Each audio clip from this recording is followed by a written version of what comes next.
So just No. When am I making my speech? after the speech.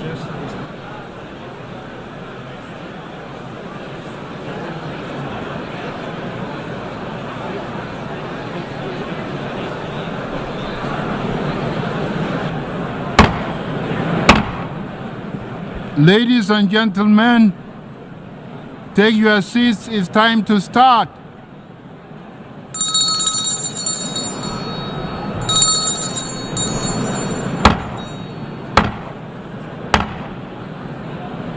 Ladies and gentlemen, take your seats. It is time to start.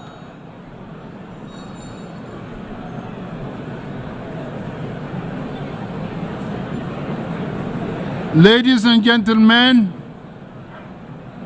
please take your seats. It's time to start.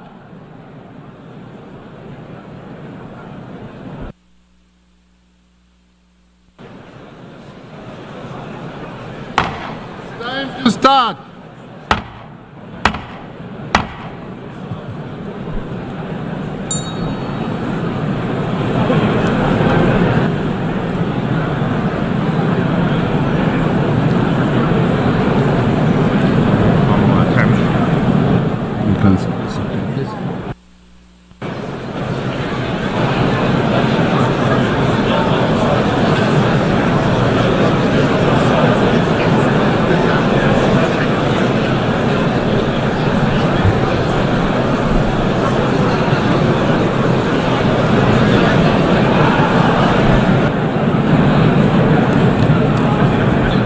The seventh plenary meeting of the General Assembly is called to order.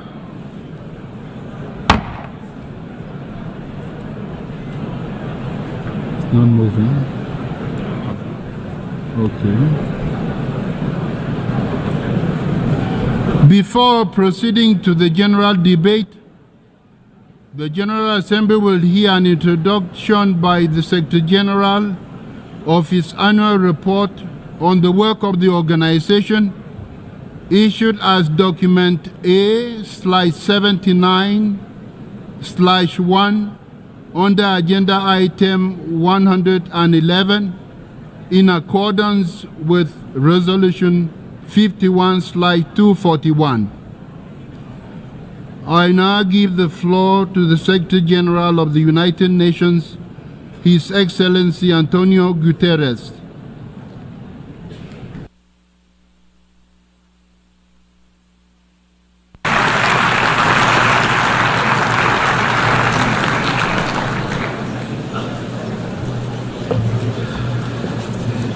Mr. President of the General Assembly, Excellencies, ladies and gentlemen, our world is in a whirlwind.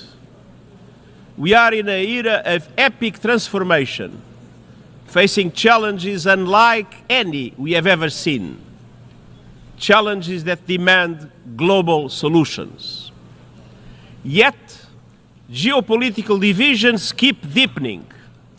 The planet keeps heating. Wars rage with no clue how they will end. And nuclear posturing and new weapons cast a dark shadow. We are edging towards the unimaginable, a power keg that risks engulfing the world.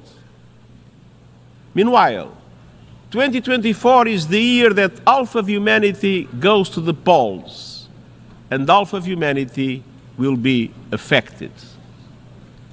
I stand before you in this whirlwind, convinced of two overriding truths. First, the state of our world is unsustainable.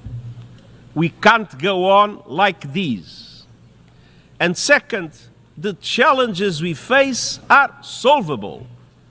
But that requires us to make sure the mechanisms of international problem solving actually solve problems. The Summit of the Future was a first step, but we have a long way to go.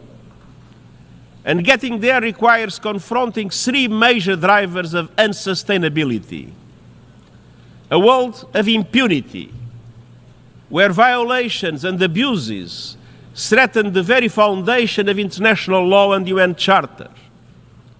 A world of inequality, where injustices and grievances threaten to undermine countries or even push them over the edge.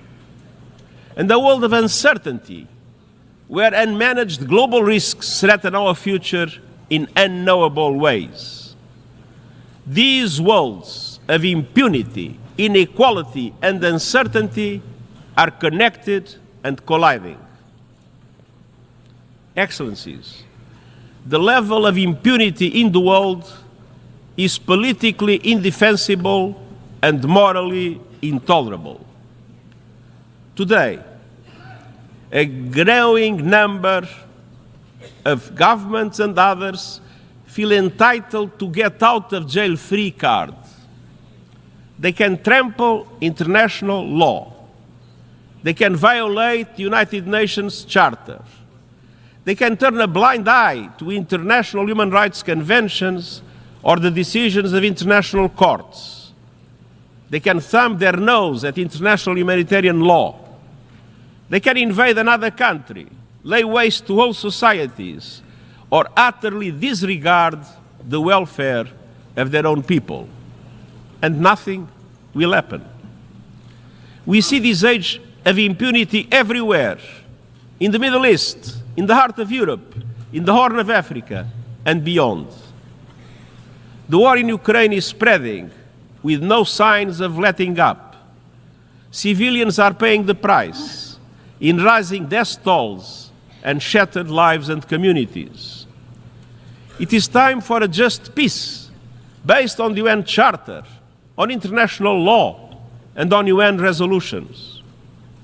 Meanwhile, Gaza is a non-stop nightmare that threatens to take the entire region with it. Look no further than Lebanon. We should all be alarmed by the escalation. Lebanon is at the brink. The people of Lebanon, the people of Israel, and the people of the world cannot afford Lebanon to become another Gaza. Let's be clear. Nothing can justify the abhorrent acts of terror committed by Hamas on October 7th or the taking of hostages, both of which I have repeatedly condemned. And nothing can justify the collective punishment of the Palestinian people. The speed and scale of the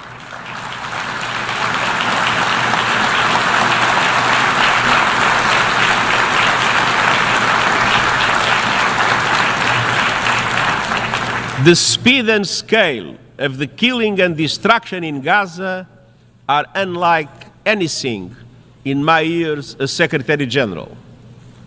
More than 200 of our own staff have been killed, many with their families. And yet, the women and men of the United Nations continue to deliver humanitarian aid. And I know you join me in paying a special tribute to UNRWA and to all humanitarians in Gaza.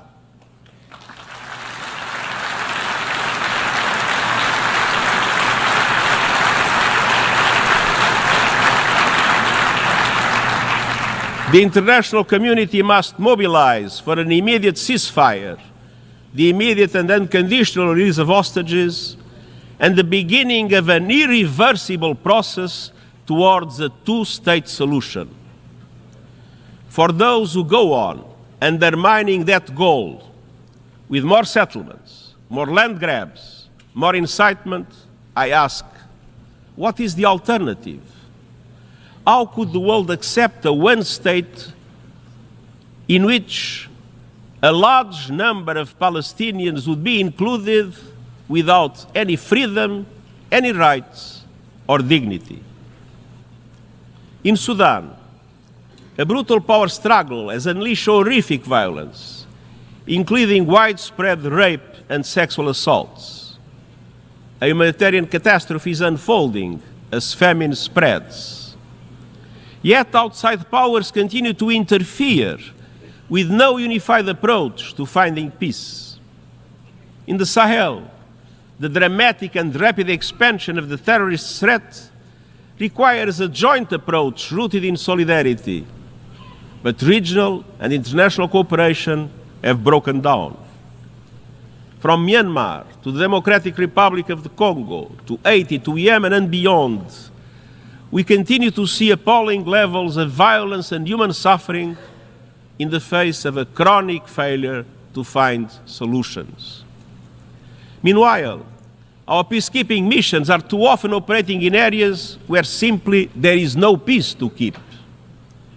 Instability in many places around the world is a byproduct of instability in power relations and geopolitical divides. For all its perils, the Cold War had rules. There were hotlines, red lines, and guardrails. It can feel as though we don't have that today, and nor do we have a unipolar world. We are moving to a multipolar world, but we are not yet there yet. We are in a purgatory of polarity. And in this purgatory, more and more countries are filling the spaces of geopolitical divides, doing whatever they want with no accountability. That is why it is more important than ever to reaffirm the Charter, to respect international law, to support and implement decisions of international courts, and to reinforce human rights in the world, anywhere and everywhere.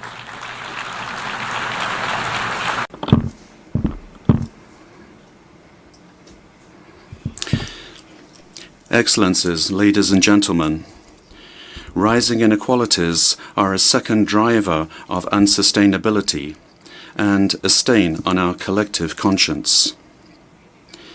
Inequality is not a technical or bureaucratic issue. At its heart, inequality is a question of power with historic roots. Conflict, climate upheaval, and the cost of living crisis are pushing those roots even deeper. At the same time, the world has not recovered from the surge in inequalities caused by the pandemic. Of the world's poorest 75 countries, 1/3 are worse off today than they were 5 years ago. During that same period, the 5 richest men in the world have more than doubled their wealth. And the top 1% of people on Earth own 43% of all global financial assets. At the national level, some governments are supercharging inequalities by doling out massive tax giveaways to corporations and the ultra-rich, while shortchanging investments in health, education, and social protection. No one is being more shortchanged than the world's women and girls. Excellencies,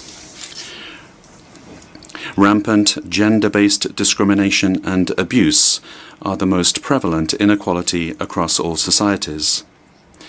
Every day, it seems that we are confronted by yet more sickening cases of femicide, gender-based violence and mass rape, both in peacetime and as a weapon of war. In some countries, laws are being used to threaten reproductive health and rights. And in Afghanistan, laws are being used to lock in the systematic oppression of women and girls. And I am sorry to observe that despite years of talk, gender inequality is on full display. Please forgive me, it's on full display in this hall as well. Less than 10% of speakers during this week's general debate are women. This is unacceptable, especially when we know that gender equality delivers for peace, sustainable development, climate action, and much more. That is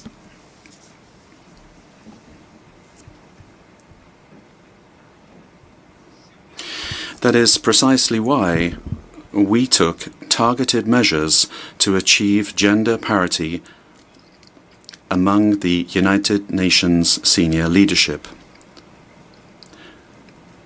This is a goal that we have already achieved. It's doable. I call on male-dominated political and economic establishments around the world to do it as well.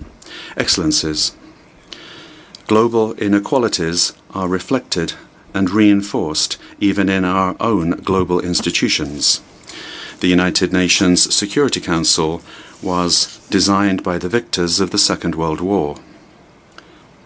At the time, most of the African continent was still under colonial domination.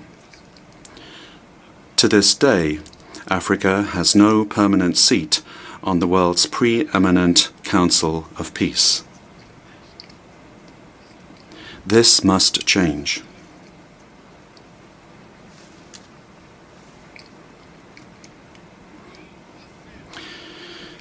So must the global financial architecture set up 80 years ago. I commend the leaders of the World Bank and the International Monetary Fund for taking the important steps that they have. But, as the Pact for the Future emphasizes, tackling inequalities requires accelerating reform of the international financial architecture. Over the past 8 decades, the global economy has grown and transformed. The Bretton Woods institutions have not kept pace. They can no longer provide a global safety net or offer developing countries the level of support that they need. In the world's poorest countries, the debt interest payments now cost more on average than investments in education, health, and infrastructure combined. And around the world, more than 80% of Sustainable Development Goal targets are off track. Excellencies, getting back on track requires a surge of financing for the 2030 Agenda and the Paris Agreement. That means that G20 countries need to lead on an SDG stimulus of $500 billion a year. It means reforms to substantially increase the lending capacity of multilateral development banks and to enable them to massively scale up affordable long-term climate and development finance. It means expanding contingency financing through recycling of special drawing rights. And it means promoting long-term debt restructuring. Excellencies, I have no illusions about the obstacles to reform of the multilateral system. Those with political and economic power, or those who believe they have that power, are always reluctant to change. But the status quo is already draining their power. Without reform, fragmentation is inevitable, and global institutions will become less legitimate, less credible, and less effective. Excellencies, the third driver of our unsustainable world is uncertainty. The ground is shifting under our feet. Anxiety levels are off the charts, and young people in particular are counting on us and seeking solutions. Uncertainty is compounded by 2 existential threats: the climate crisis and the rapid advance of technology, in particular artificial intelligence. Excellencies, we are in a climate meltdown. Extreme temperatures, raging fires, droughts, and epic floods are not natural disasters. They are human disasters, increasingly fueled by fossil fuels. No country is spared.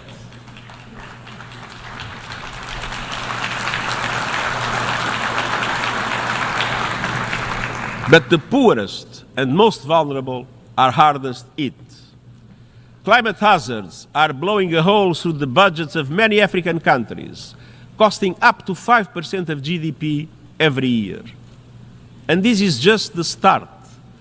We are on course to careen past the global limit of a 1.5 degree temperature rise. But as the problem gets worse, solutions are getting better. Renewable prices are plummeting, rollout is accelerating, and lives are being transformed by affordable, accessible, clean energy. Renewables don't just generate power, they generate jobs, wealth, energy security, and a path out of poverty for millions. But developing countries cannot be plundered in that journey. Our panel on critical minerals has recommended fair and sustainable ways to meet global demand for these resources which are essential to the renewables revolution. Excellencies, a future without fossil fuel is certain. A fair and fast transition is not. That is in your hands. By next year, every country must produce an ambitious new national climate action plan or national determined contributions. And this must bring national energy strategies, sustainable development priorities, and climate ambitions together. They must align with 1.5 degree limit, cover the whole economy, and contribute to every one of the COP28 energy transition targets. An International Energy Agency report released today breaks this down. By 2035, on average, advanced economies must slash energy emissions 80% and the emerging markets 65%. The G20 is responsible for 80% of total emissions. They must lead the charge, keeping with the principle of common but differentiated responsibilities and respective capabilities in the light of different national circumstances. But these must be done with a joint effort, pooling resources, scientific capacities, and proven and affordable technologies for all to be able to reach those targets. I'm honored to be working closely with President Lula of Brazil, who is both G20 chair and COP30 host, to secure maximum ambition, acceleration, and cooperation. We just met for that purpose. Finance is essential. COP29 is around the corner. It must deliver a significant new finance goal.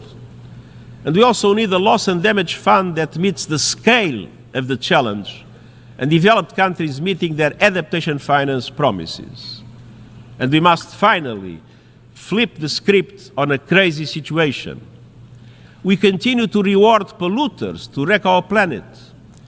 The fossil fuel industry continues to pocket massive profits and subsidies, while everyday people bear the costs of climate catastrophe, from rising insurance premiums to lost livelihoods.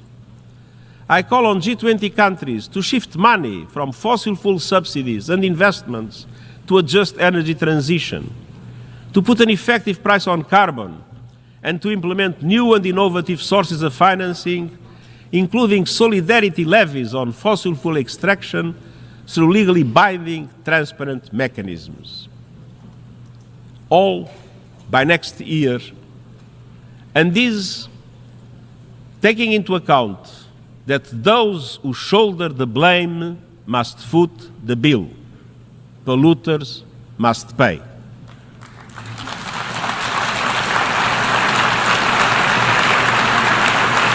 Excellencies, the rapid rise of new technologies poses another unpredictable existential risk. Artificial intelligence will change virtually everything we know, from work, education and communication to culture and politics. We know AI is rapidly advancing, but where is it taking us? To more freedom or more conflict? To a more sustainable world or greater inequality? To being better informed or easier to manipulate? A handful of companies and even individuals have already amassed enormous power over the development of AI with little accountability or oversight for the moment. Without a global approach to its management, artificial intelligence could lead to artificial divisions across the board. A great fracture with two internets, two markets, two economies, with every country forced to pick a side and enormous consequences for all. The United Nations is the universal platform for dialogue and consensus. It is uniquely placed to promote cooperation on AI based on the values of the Charter and international law. The global debate happens here, or it does not happen. And I welcome important first steps. 2 resolutions in the General Assembly, the Global Digital Compact, and the recommendations of the high-level body on AI can lay the foundations for inclusive governance of AI. Let's move forward together to make AI a force for good. Excellencies, nothing lasts forever, but the feature of human life is that it appears otherwise. The current order always feels fixed until it is not. Across human history, we see empires rising and falling, old certainties crumbling, tectonic shifts in global affairs. Today, our course is unsustainable. It is in all our interests to manage the epic transformations underway, to choose the future we want, and to guide our world towards it. Many have said that the divisions and differences today are just too great, that it is impossible for us to come together for the common good. You proved that is not true. The Summit of the Future showed that with a spirit of dialogue and compromise, we can join forces to steer our world to a more sustainable path. It is not the end. It is the start of a journey, a compass in the whirlwind. Let's keep going. Let's move our world towards less impunity and more accountability, less inequality and more justice, less uncertainty and more opportunity. The people of the world are looking to us, and succeeding generations will look back on us. Let them find us on the side of the United Nations Charter, on the side of our shared values and principles, and on the right side of history. And I thank you.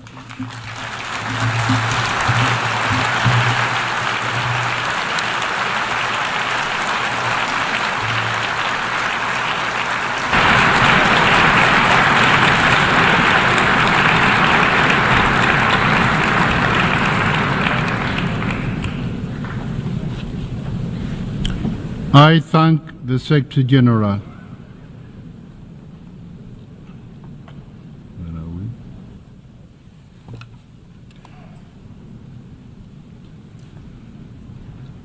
The Assembly will now turn to Agenda Item 8, entitled General Debate.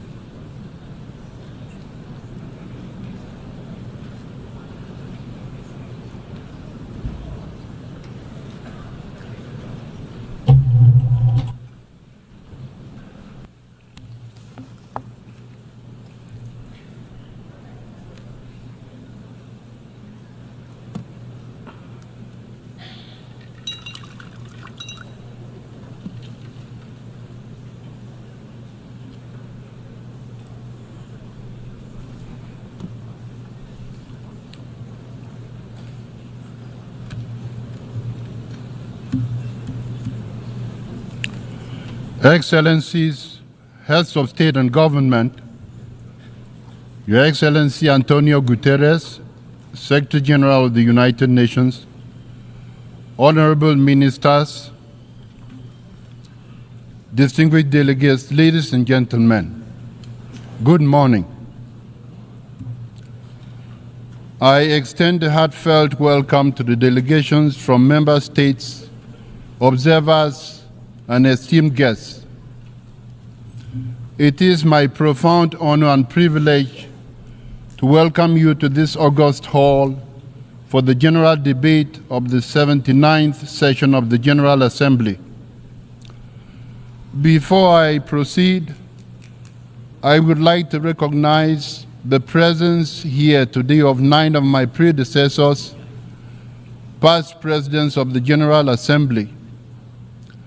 Although barely 2 weeks in the job, I can already appreciate the challenges they navigated through. The general debate remains one of the world's most inclusive, representative, and authoritative platforms for global reflection and collective action. This year, the urgency of our task cannot be overstated. We are falling behind in our pursuit of the Sustainable Development Goals. I am informed that with just 5 years to go, less than 18% of the goals have been achieved. Also, the climate crisis is no longer a distant threat. It is here now, ravaging ecosystems and dismantling the livelihoods of entire communities. Conflicts rage from the Middle East to Ukraine, from Haiti to South Sudan, leaving in their wake death, destruction, and immense suffering. I call for an immediate ceasefire in all these conflict settings. For almost a year now,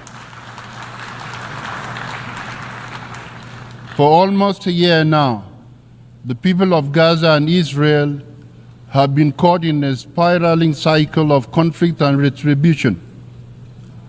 I take this opportunity to call for an immediate ceasefire for the Hamas-Israel war, the unconditional release of hostages, and for all parties to abide by international law, including international humanitarian law, and work towards a just and lasting solution grounded in the United Nations Charter, relevant resolutions, and international law ensuring dignity for both Palestinians and Israelis. Indeed, only a two-state solution can end the cycle of violence and instability, ensuring peace, security, and dignity for both Palestinians and Israelis. Excellencies, we should be coming together for peace and the well-being of our citizens. We should not divert essential resources into military stockpiles, fueling an arms race never before seen since the Cold War era. Nuclear weapons continue to be a threat to humanity and to our planet. A nuclear war must never be fought.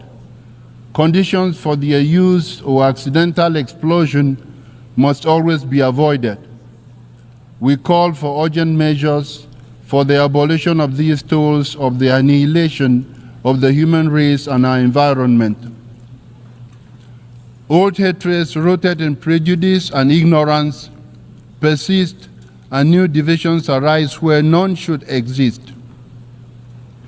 In the recent past, mistrust among states has grown steadily, complicating prospects for peaceful settlement of interstate disputes. It is time to invest more in building trust and practicing dialogue. Constant dialogue is a powerful weapon for all governments have in their hands. Trust and dialogue are integral parts of our human dignity and precondition for lasting peace and security. Excellencies, gender equality remains a distant goal as many women and girls around the world continue to be denied their basic rights, justice, and opportunities. Globally, we witness a troubling regression in the protection of human rights and human dignity. Millions remain trapped in poverty, their lives restricted by forces beyond their control. Forced labor and modern slavery, extending even to young boys and girls of school age, are an insult to human dignity. They must be combated in every society at all times. Excellencies, There is an urgent need to reform the international financial system, as too many countries remain burdened by crippling debt, forced to choose between servicing loans and improving the lives of their citizens. Meanwhile, the digital divide continues to widen, cutting off entire populations from the tools needed to succeed in the 21st century.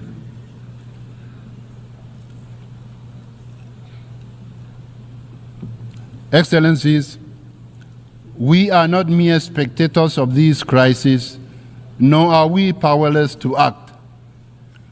Within this hall are the leaders and representatives of the world's nations, the very people with the authority and responsibility to shape the course of our shared future. At our disposal is one of the most powerful tools for positive change: international cooperation grounded in the undeniable truth that even the most powerful nation cannot solve these complex borderless challenges alone. This truth was reaffirmed through our efforts at the Summit of the Future and the consensus adoption of the Pact of the Future. The Pact of the Future charts a path forward, reinvigorating our multilateral institutions with renewed energy, focus, and clarity to meet the demands of a rapidly changing world. Let us build on this momentum. Excellencies, a better world begins with unlocking the potential of we, the peoples of the world. Freedom and good governance ensure that no one, no individual, no community is left behind. In this endeavor, we must never overlook the challenges faced by the small island developing states, the landlocked developing states, the least developing countries, and the small states.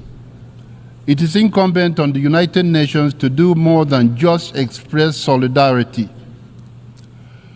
Specific programs responding to the unique situations in which these groups of states find themselves must be envisaged.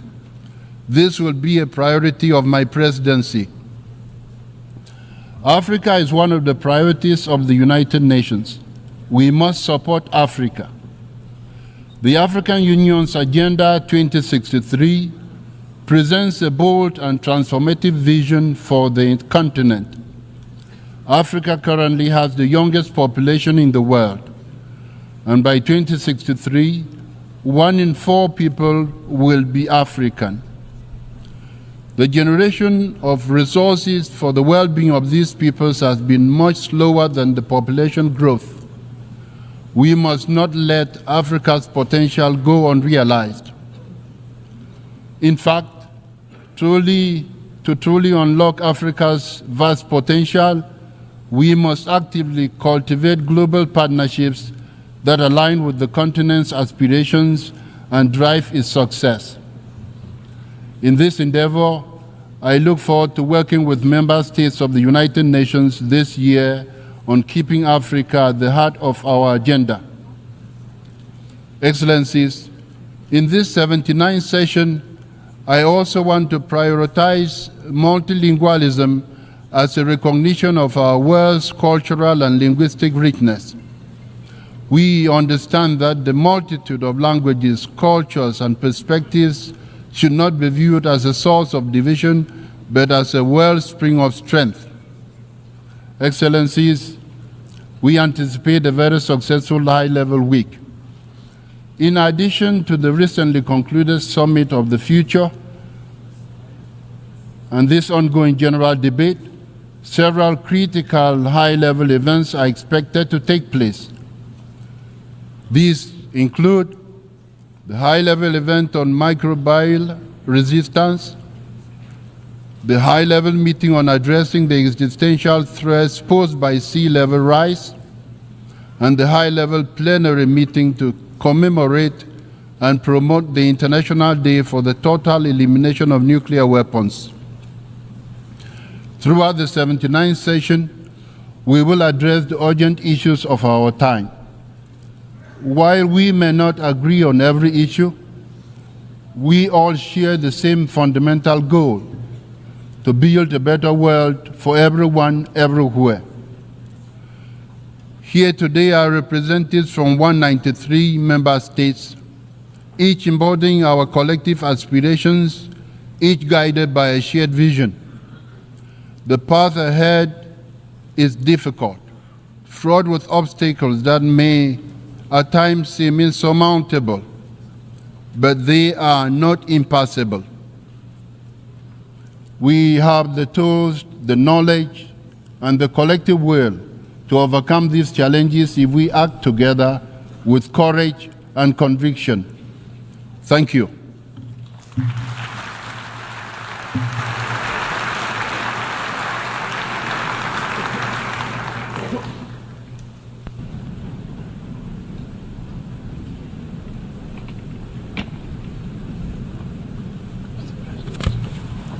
Thank you.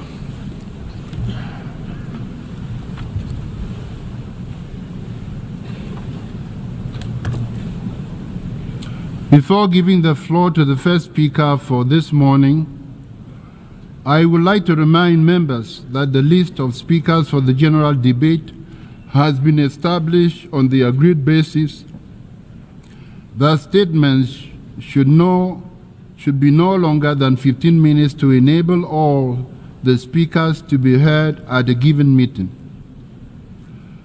Within this time frame, I would like to appeal to speakers to deliver their statements at a reasonable pace so that interpretation into other official United Nations languages may be provided properly. I would also like to draw your attention to the decision taken by the General Assembly at previous sessions, namely, that the practice of expressing congratulations inside the General Assembly Hall after a speech has been delivered is strongly discouraged. After delivering their statements from the rostrum, speakers are invited to exit the General Assembly Hall through room GA 200, located behind the podium, before returning to their seats. May I take it that the General Assembly agrees to proceed in this manner? It is so decided. Finally, I should like to draw the attention of members that during the general debate, official photographs of all the speakers are taken by the Department of Global Communications. Members interested in obtaining these photographs are requested to contact the Photo Library of the United Nations. The Assembly will hear an address by His Excellency Luiz Inácio Lula da Silva, President of the Federative Republic of Brazil. I request protocol to escort His Excellency and invite him to address the Assembly. Muito bem.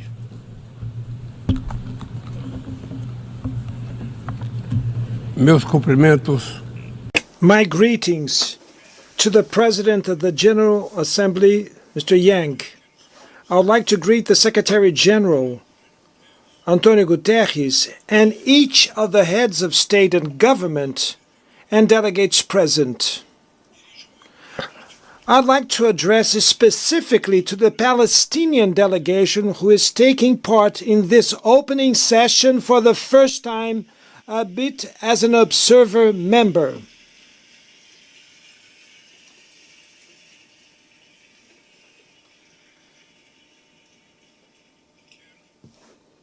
I'd like to also mention President Abbas attending this meeting. Ladies and gentlemen, the day before yesterday, here in this very plenary, we adopted the Pact for the Future. Its difficult approval shows the weakening of our collective capacity for negotiation and dialogue. Its limited scope is also an expression of the paradox of our time. We walk around in circles, between possible commitments that lead to insufficient results. Not even with the tragedy of COVID-19 were we able to unite around a treaty on pandemics at the World Health Organization. We need to go much further and provide the UN with the necessary means to face the dizzying changes in the international panorama. We are living in a time of growing anguish, frustration, tension, and fear. We are witnessing an alarming escalation of geopolitical disputes and strategic rivalries. 2023 holds the sad record of the highest number of conflicts since World War II. Global military spending grew for the 9th consecutive year and reached $2.4 trillion. Over $90 billion have been mobilized with nuclear arsenals. These resources could have been used to finance the fight against hunger and climate change. What we are seeing is an increase in military capabilities. The use of force, not supported by international law, is becoming the rule. We are witnessing two simultaneous conflicts with the potential to become widespread conflagrations. In Ukraine, with regret, we are seeing the war extending without any prospect of peace. Brazil has firmly condemned the invasion of the Ukrainian territory. It is already clear that neither side will be able to achieve all their objectives through military means.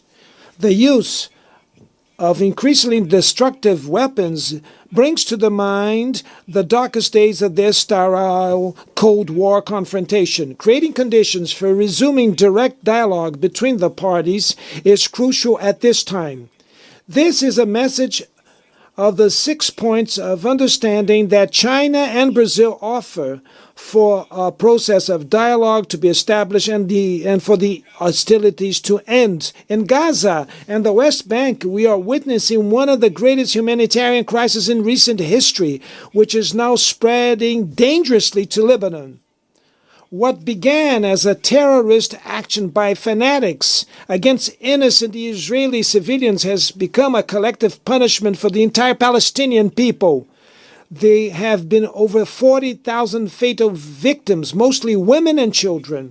The right to defense has become the right to vengeance, which prevents an agreement for the release of hostages and postpones the ceasefire. Forgotten conflicts in Sudan and Yemen are causing excruciating suffering to nearly 30 million people. This year, the number of people in need of humanitarian aid in the world will reach 300 million. In times of increasing polarization, expressions such as deglobalization and decoupling have become commonplace, but it is impossible to deplanetize our life together. We're doomed to climate change interdependence. The planet is no longer waiting to demand payment for the next generation and is fed up with unfulfilled climate agreements. It is tired of neglected carbon reduction targets and financial aid to poor countries that does not arrive. Denialism succumbs to evidence of global warming. 2024 is on track to be the hottest year in modern history. Hurricanes in the Caribbean, typhoons in Asia, droughts and floods in Africa, torrential rains in Europe leave a trail of death and destruction. In the south of Brazil, we had the biggest flood since 1941. The Amazon is experiencing the worst drought in 45 years. The forest fires have spread across the country and have already devoured 5 million hectares in August alone. My government does not outsource responsibilities, nor does it abdicate its sovereignty. We have done already a lot, but we know that much more needs to be done. In addition to facing the challenge of climate crisis, we're fighting against those who profit with environmental degradation. We will not tolerate environmental crimes, illegal mining, and organized crime. We reduced the deforestation in the Amazon by 50% in the last year, and we will eradicate it by 2030. It is no longer acceptable to think about solutions for tropical forests without listening to the indigenous peoples, traditional communities, and all those that live in them. Our sustainable development vision is based on the potential of the bioeconomy. Brazil will host COP30 in 2025, convinced that multilateralism is the only way to overcome the climate emergency. Our nationally determined contribution, NDC, will be presented later this year, in line with the goal of limiting the increase of the planet's temperature to 1.5 degrees. Brazil stands out as a source of opportunities in this world revolutionized by energy transition. Today, we are one of the countries with the cleanest energy mix. 90% of our electricity comes from renewable sources, such as biomass, hydroelectrical power, solar power, and wind power. We made the choice for biofuels 50 years ago, long before the discussion about alternative energies gained traction. We are on the forefront of other important niches, such as green hydrogen production. It is time to face the debate about the slow pace of the planet's decarbonization and work for an economy less reliant on fossil fuels. Mr. President, Latin America has been experienced since a second lost decade since 2014. The region's average growth during this period was only just 0.9%, less than half of what was seen in the lost decade of the 80s. This combination of low growth and high levels of inequality results in harmful effects on the political landscape. Engulfed by disputes often unrelated to the region, our vocation for cooperation and understanding has been weakened. It is unjustified keeping Cuba on a unilateral list of states that allegedly promote terrorism. And also that this is undue, it reaches the most vulnerable countries. In Haiti, it's urgent to combine actions to restore public order and promote development. In Brazil, defending democracy implies impermanent action against extremist, messianic, and totalitarian attacks which spread hatred, intolerance, and resentment. It was on its behalf that Brazilians defeated dictators and tyrants who tried to undermine institutions and put them at the service of reactionary interests. Democracy needs to respond to the legitimate aspiration of those who no longer accept hunger, inequality, unemployment, and violence. In a globalized world, it makes no sense to resort to false patriots and isolationists, nor is there hope in resorting to ultra-liberal experiments that only worsen the difficulties of an impoverished continent. The future of our region depends, above all, on building a sustainable, efficient, and inclusive state that tackles all forms of discrimination. A future which is not intimidated by individuals, corporations, or digital platforms that consider themselves above the law. Freedom is the first victim of a world with no rules. Essential elements of sovereignty includes the right to prescribe laws, adjudicate disputes, and enforce rules within one's territory, including the digital environment. The state we are building is sensitive to the needs of the most vulnerable, without giving up sound macroeconomic foundations. The false opposition between state and market was abandoned by developed nations, which returned to practice active industrial policies and strong regulation of the domestic economy. In the area of artificial intelligence, we are experiencing the consolidation of asymmetries that lead to a true knowledge oligopoly.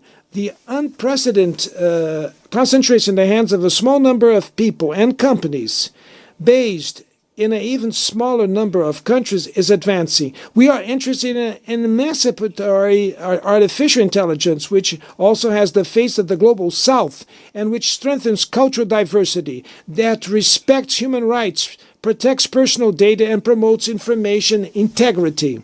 And above all, that it will be a tool for peace, not for war. We need an intergovernment governance of artificial intelligence in which all states have a seat.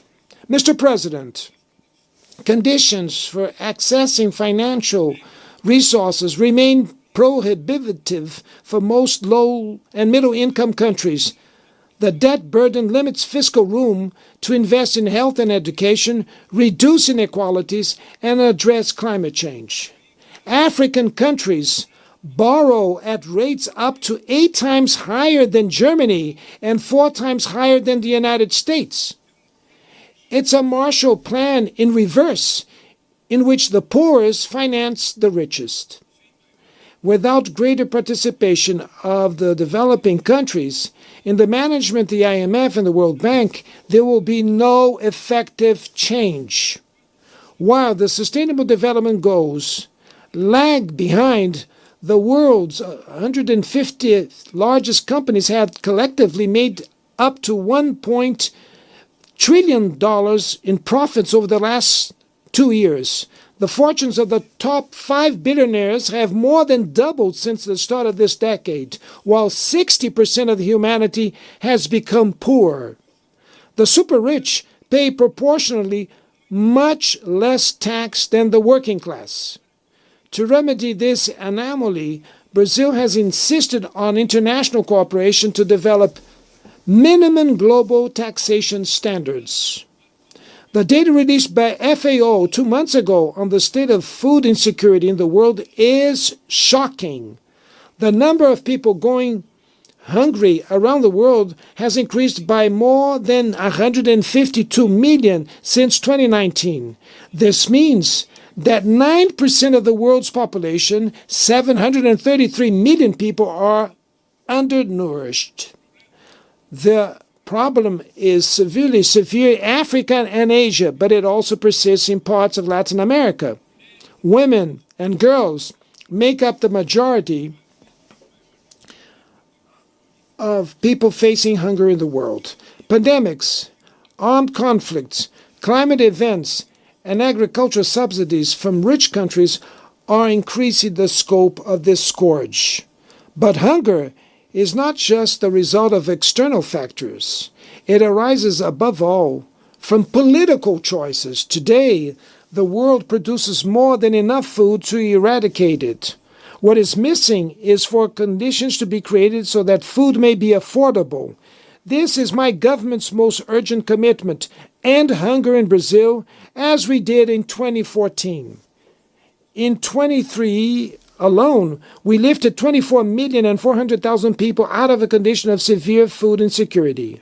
The Global Alliance Against Hunger and Poverty, which we will launch in Rio de Janeiro in November, was born from this political will and this spirit of solidarity. It will be one of the main results of the Brazilian G20 chairmanship and is open to the world.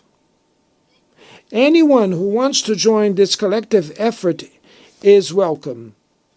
Mr. President, ladies and gentlemen, about to turn 80, the United Nations Charter has never undergone comprehensive reform. Only 4 amendments were passed, all of them between 1965 and 1973. The Charter's current version fails to address some of humanity's most pressing challenges. When the UN was founded, we were 51 countries. We are now 193 countries.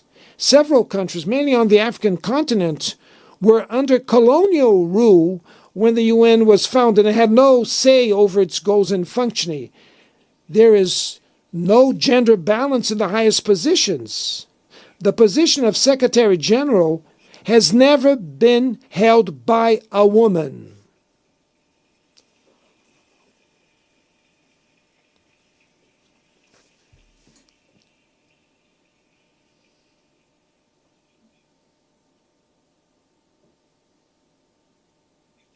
We are approaching the end of the first quarter of the 21st century, with the United Nations increasingly empty and paralyzed. It is time to react vigorously to this situation, restoring to the organization the prerogatives that derive from its status as a universal forum. One-off adjustments are not enough. We need to think about reviewing and revising the Charter comprehensively. The reform should include the following goals: transforming the Economic and Social Council into the main forum for dealing with sustainable development and the fight against climate change with a real capacity to inspire financial institutions. Revitalizing the role of the General Assembly, including in matters of international peace and security. Strengthening of the Peace-Building Commission. Reform of the Security Council, focusing on its composition, working methods, and veto powers in order to make it more effective and representative of contemporary realities. Excluding Latin America and Africa from the permanent seats of the Security Council is an unacceptable echo of domination practices from the colonial past. Let's promote this discussion in a transparent way. Let's promote this discussion in a transparent way in consultation with the G77, the G20, and the BRICS, in the CARICOM, at the UE, and any other spaces that exist. I have no illusions about the complexity of a reform like this, which will face crystallized interests in maintaining the status quo. It will require enormous negotiation effort, but that is our responsibility. We cannot wait for another world tragedy like the World War II to only then build a new governance on its rubbles. The will of the majority can persuade those who cling to the raw expression of the mechanisms of power. The humanities' aspirations echo in this plenary. Here, we engage in the world's big debates. In this forum, we look for answers to the problems inflicted on the world. It is up to the General Assembly, the biggest expression of multilateralism, the mission to pave the way for the future. Thank you very much.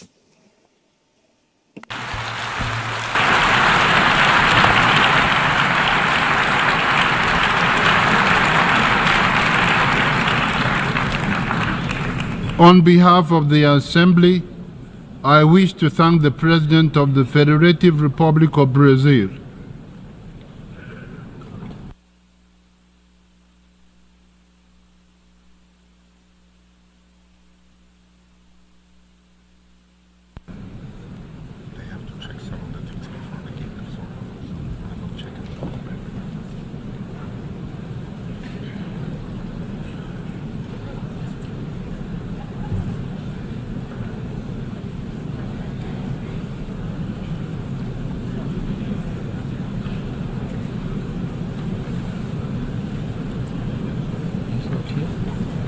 So they're checking a few things before he's here. But I think they're checking a few things. I don't know.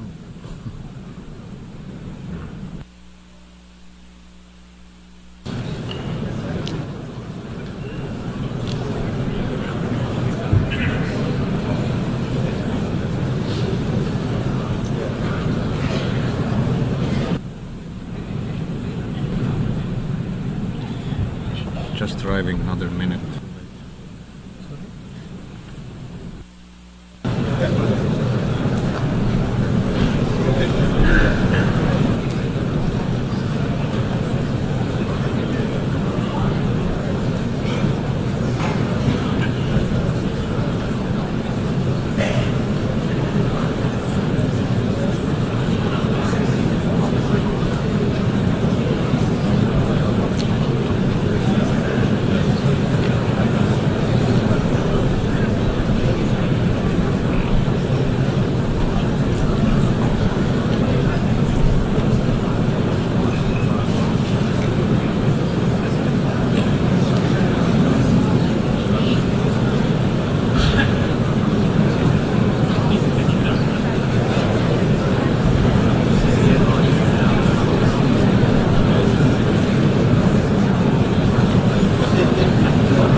The Assembly will hear an address by His Excellency Joseph R. Biden Jr., President of the United States of America. I request protocol to escort His Excellency and invite him to address the Assembly.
My back. My fellow leaders, today is the fourth time I've had the great honor of speaking to this assembly as President of the United States. It'll be my last. I've seen a remarkable sweep of history. I was first elected to office in the United States of America as a U.S. Senator in 1972. Now, I know I look like I'm only 40. I know that. I was 29 years old. Back then, we were living through an inflection point, a moment of tension and uncertainty. The world was divided by the Cold War. The Middle East was headed toward war. America was at war in Vietnam. At that point, the longest war in America's history. Our country was divided and angry, and there were questions about our staying power and our future. But even then, I entered public life not out of despair, but out of optimism. The United States and the world got through that moment. It wasn't easy or simple without significant setbacks. But we would go on to reduce the threat of nuclear weapons through arms control, and then go on to bring the Cold War itself to an end. Israel and Egypt went to war, but then forged a historic peace. We ended the war in Vietnam. The last year in Hanoi, I met with the Vietnamese leadership. We elevated our partnership to the highest level. It's a testament to the resilience of the human spirit and the capacity for reconciliation. That today the United States and Vietnam are partners and friends. And it's proof that even from the horrors of war, there's a way forward. Things can get better. We should never forget that. I've seen that throughout my career. In the 1980s, I spoke out against apartheid in South Africa. And then I watched the racist regime fall. In the 1990s, I worked to hold Milosevic accountable for war crimes. He was held accountable. At home, I wrote and passed the Violence Against Women Act to end the scourge of violence against women and girls, not only in America, but across the world, as many of you have as well. But we have so much more to do, especially against rape and sexual violence as weapons of war and terror. We were attacked on 9/11 by Al-Qaeda and Osama bin Laden. We brought him justice. Then I came to the presidency at another moment of crisis and uncertainty. I believed America had to look forward. New challenges, new threats, new opportunities were in front of us. We needed to put ourselves in a position to see the threats, to deal with the challenges, and to seize the opportunities as well. We need to end the era of war that began on 9/11.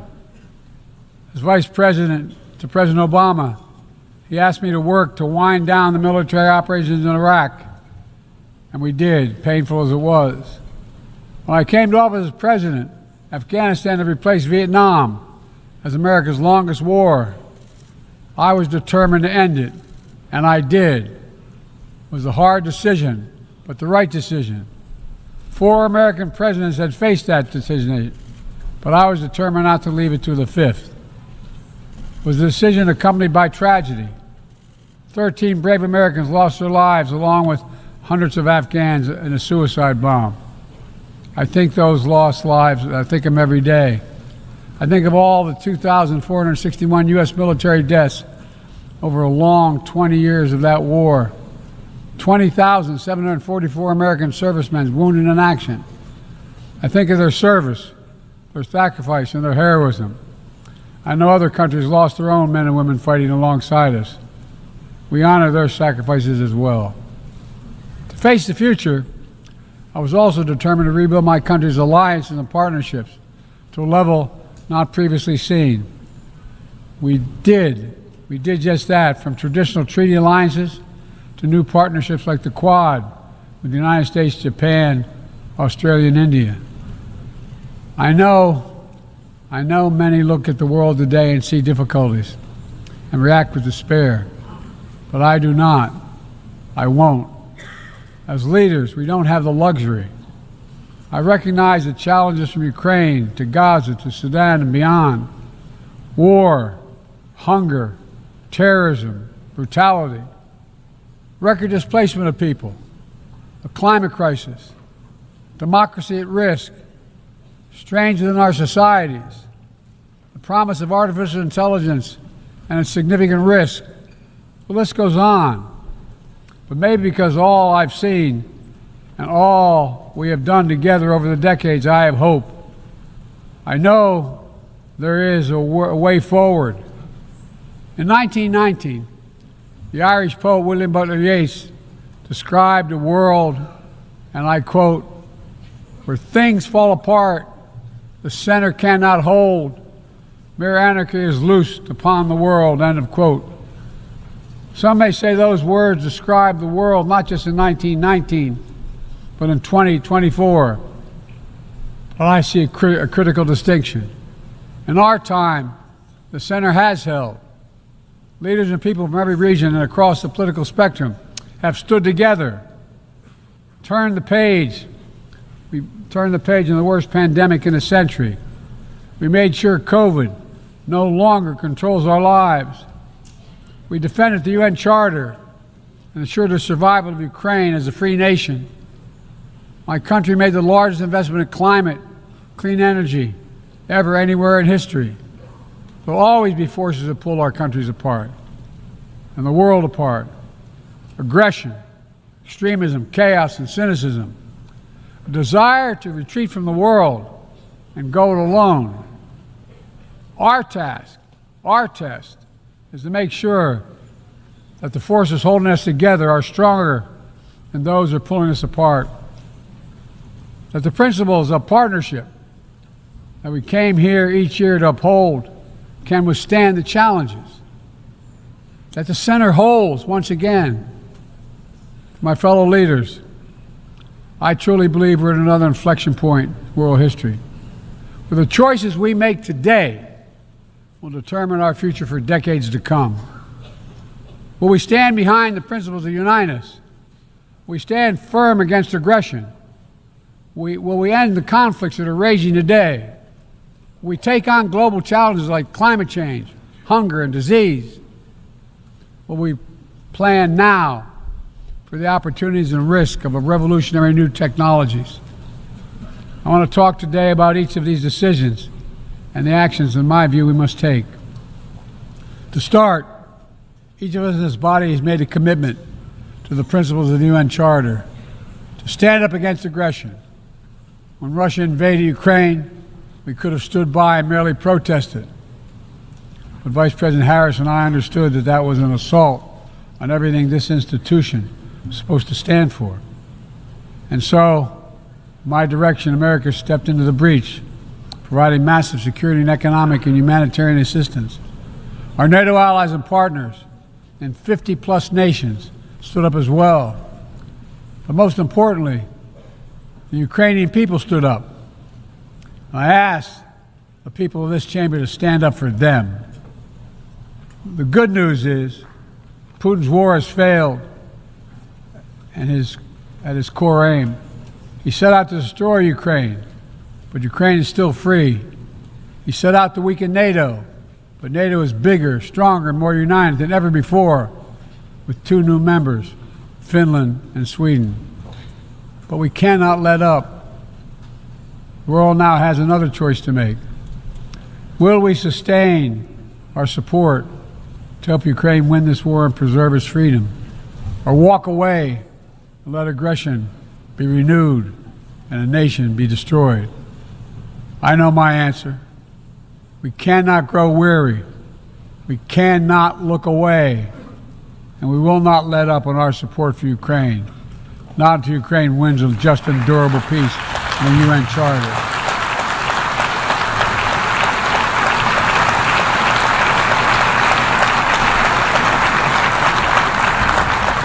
We also need to uphold our principles as we seek to responsibly manage the competition with China so it does not veer into conflict.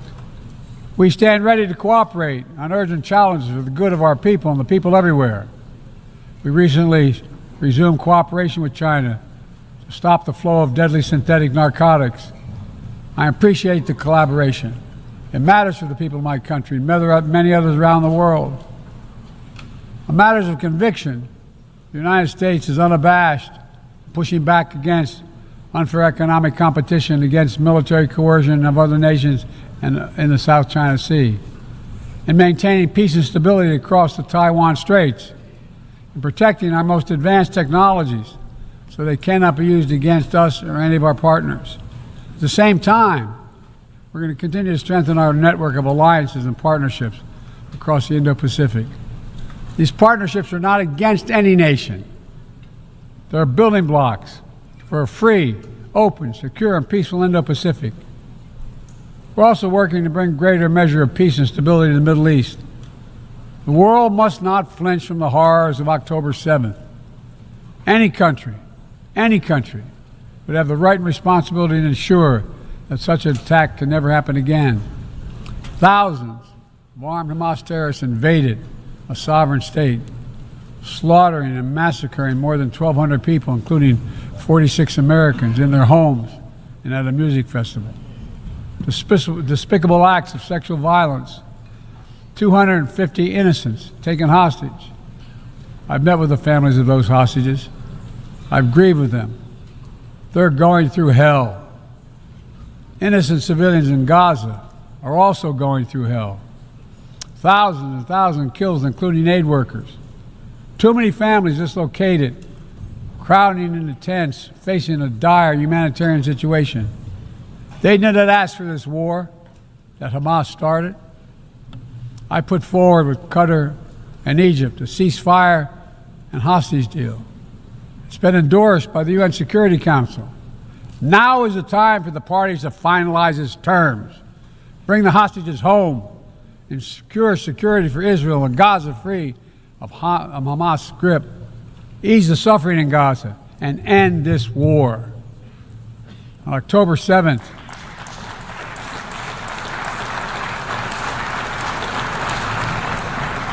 since October 7th, we've also been determined to prevent a wider war that engulfs the entire region.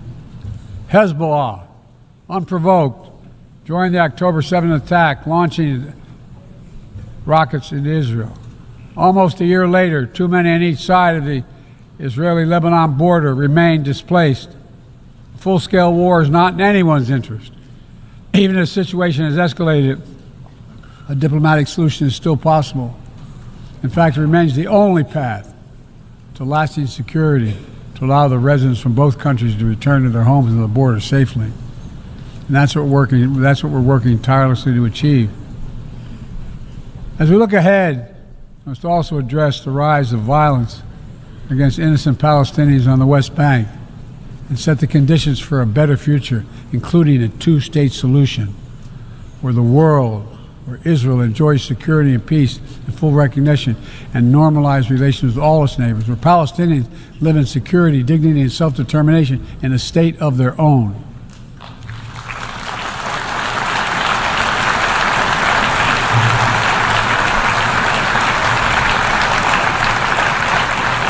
Progress toward peace will put us in a stronger position to deal with the ongoing threat posed by Iran. Together we must deny oxygen to its terrorist proxies, which have called for more October 7th and ensure that Iran will never, ever obtain a nuclear weapon. Gaza is not the only conflict that deserves our outrage. In Sudan, a bloody civil war unleashed one of the world's worst humanitarian crises. 8 million on the brink of famine. Hundreds of thousands already there. Atrocities in Darfur and elsewhere. The United States has led the world in providing humanitarian aid to Sudan. And with our partners, we've led diplomatic talks to try to silence the guns and avert a wider famine. The world needs to stop arming the generals, to speak with one voice and tell them, stop tearing your country apart, stop blocking aid to the Sudanese people, end this war now.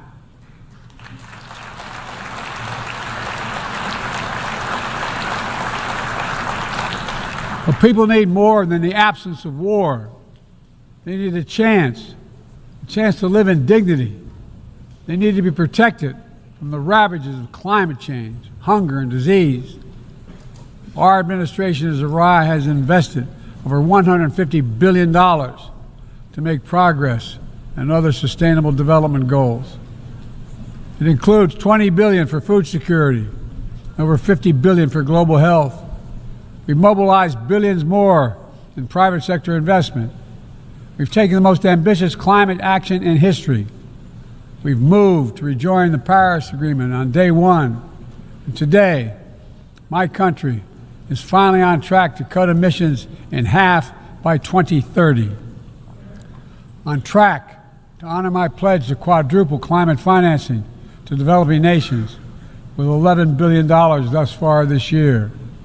We've rejoined the World Health Organization, donating nearly 700 million doses of COVID vaccine to 117 countries. We must now move quickly to face Mpox outbreak in Africa.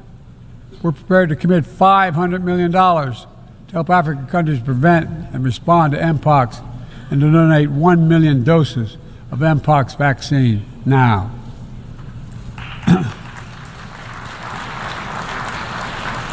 We call on our partners to match our pledge and make this a billion-dollar commitment to the people of Africa.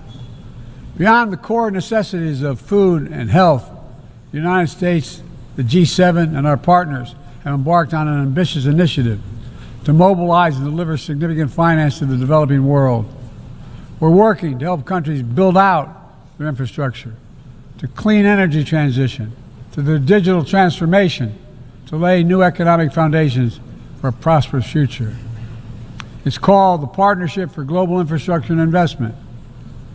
We've already started to see the fruits of this emerge in Southern Africa and Southeast Asia and in the Americas. We have to keep it going. I want to get things done together. In order to do that, we must build a stronger, more effective, and more inclusive United Nations. The UN needs to adapt and bring new voices and new perspectives. That's why we support reforming and expanding the membership of the UN Security Council.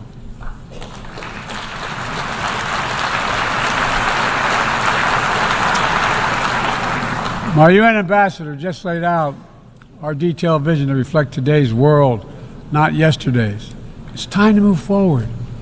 The Security Council, like the UN itself, needs to go back to the job of making peace, of brokering deals to end wars and suffering.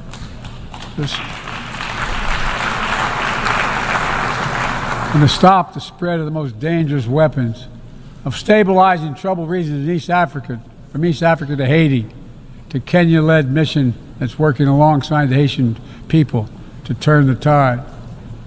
We also have a responsibility to prepare our citizens for the future.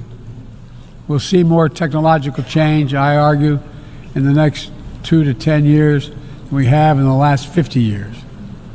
Artificial intelligence is going to change our ways of life, our ways of work, and our ways of war. It could usher in scientific progress at a pace never seen before, and much of it could make our lives better. But AI also brings profound risks, from deep fakes to disinformation, to novel pathogens, to bioweapons. We've worked at home and abroad to define the new norms and standards. This year, we achieved the first ever General Assembly resolution on AI to start developing global rules of the road. We also announced a declaration on the responsible use of AI, joined by 60 countries in this chamber. But let's be honest, this is just the tip of the iceberg, what we need to do to manage this new technology. Nothing is certain about how AI will evolve or how it will be deployed. No one knows all the answers. My fellow leaders, it's with humility I offer two questions. First, how do we as an international community govern AI? As countries and companies race to uncertain frontiers, we need an equally urgent effort to ensure AI's safety, security, and trustworthiness. As AI grows more powerful, it also must grow more responsive to our collective needs and values. Benefits of all must be shared equitably. It should be harnessed to narrow, not deepen, digital divides. Second, will we ensure that AI supports rather than undermines the core principles that human life has value and all humans deserve dignity? We must make certain that the awesome capabilities of AI will be used to uplift and empower everyday people, not to give dictators more powerful shackles on the human spirit. In the years ahead, there may well be no greater test of our leadership than how we deal with AI. Let me close with this. Even as we navigate so much change, one thing must not change. We must never forget who we're here to represent. We, the people. These are the first words of our Constitution, the very idea of America. They inspired the opening words of the UN Charter. I made the preservation of democracy the central cause of my presidency. This summer, I faced a decision whether to seek a second term as president. It was a difficult decision. Being president has been the honor of my life. There's so much more I want to get done. As much as I love the job, I love my country more. I decided after 50 years of public service, it's time for a new generation of leadership to take my nation forward. My fellow leaders, let us never forget, some things are more important than staying in power. It's your people.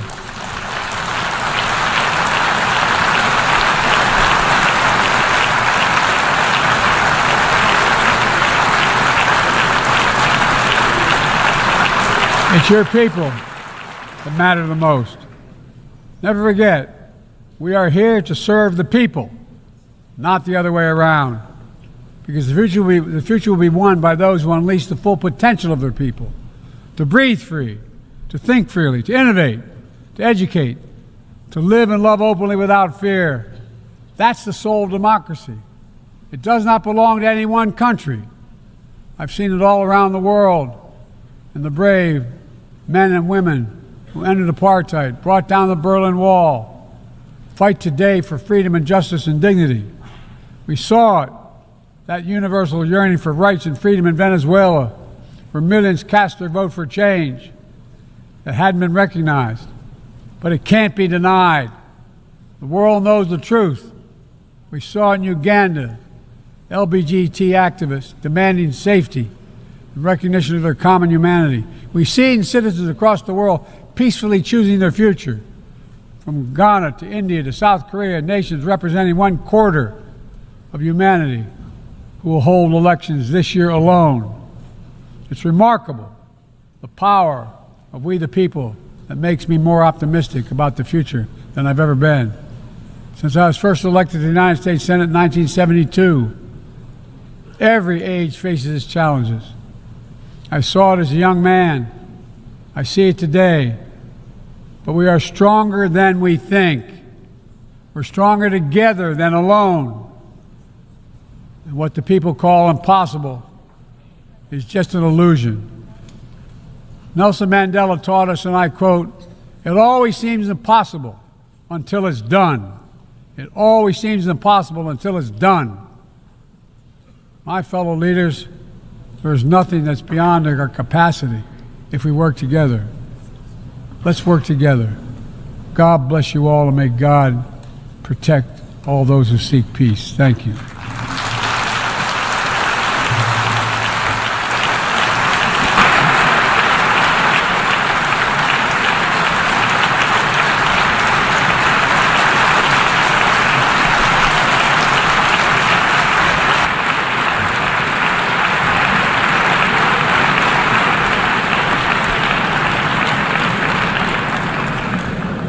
On behalf of the Assembly, I wish to thank the President of the United States of America. May I request representatives to remain seated while we suspend the meeting for 5 minutes before resuming to hear the next speaker.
gentlemen, please be seated.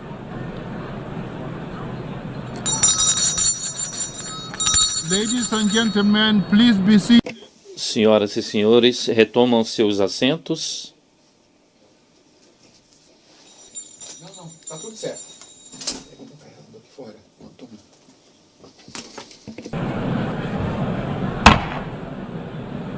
Ladies and gentlemen, please be seated.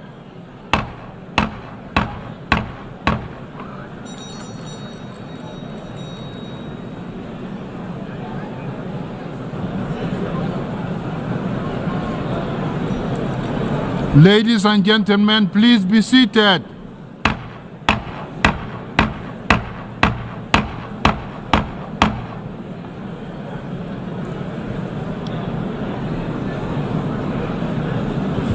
That's disorderly.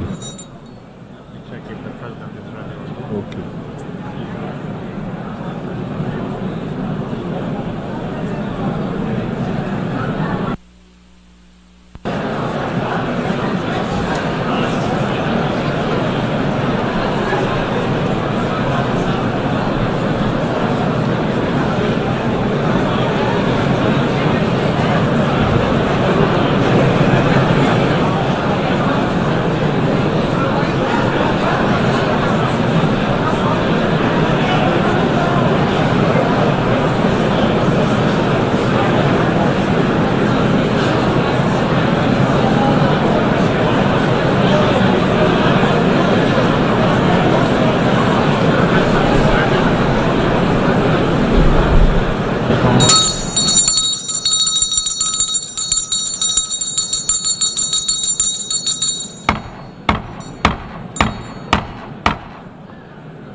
The meeting is resumed.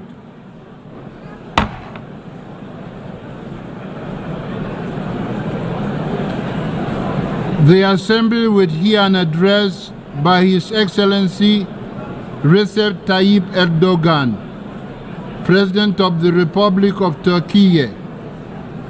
I request protocol to escort His Excellency and invite him to address the Assembly.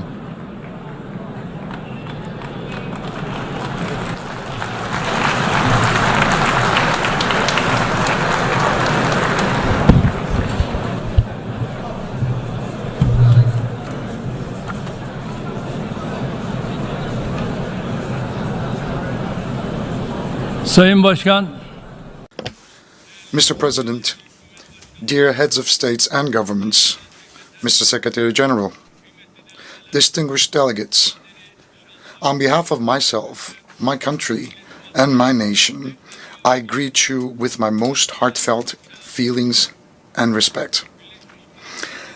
I'm honored to have the opportunity to address the United Nations General Assembly once again today.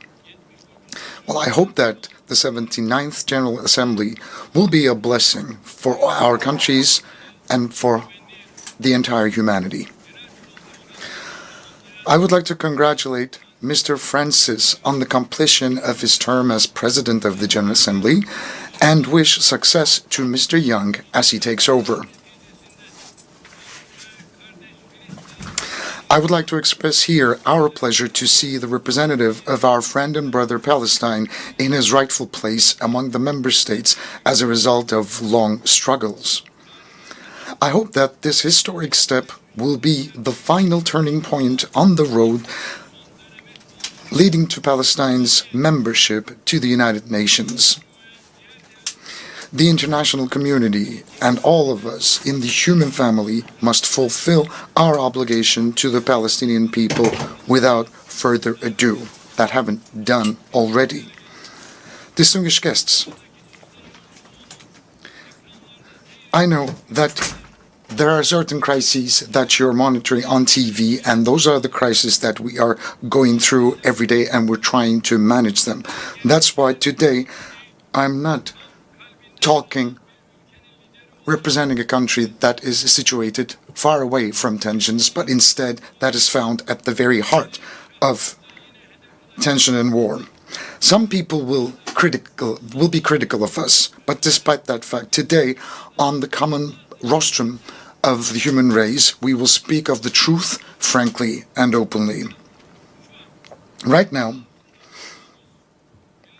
the United Nations, under the roof of which we are found today, were established in the aftermath of the Second World War, in which millions of people have lost their lives to maintain international peace and security.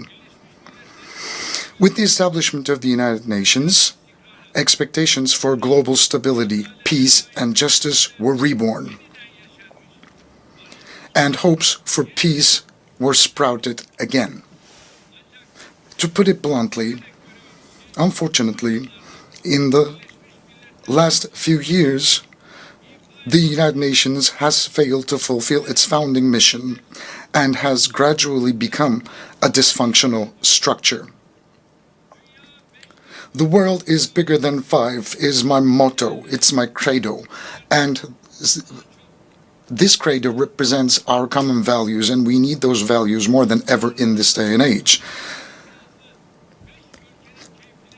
International justice cannot be left in the will of five privileged member states of the Security Council. And the most dramatic example to that is the war, the massacre that has been going on in Gaza for the last 350 days. And since October 7, 41,000 Palestinians have been killed in the continuous Israeli attacks. 41,000 lives, 41,000 people, mostly children and women, were ruthlessly taken away. And no one knows where more than 10,000 people are, most of which are children. And likewise, 100,000 people were injured, maimed, or they lost their limbs. 172 journalists were killed while trying to do their job under very difficult circumstances. And more than 500 medics have been killed while they were trying to save lives.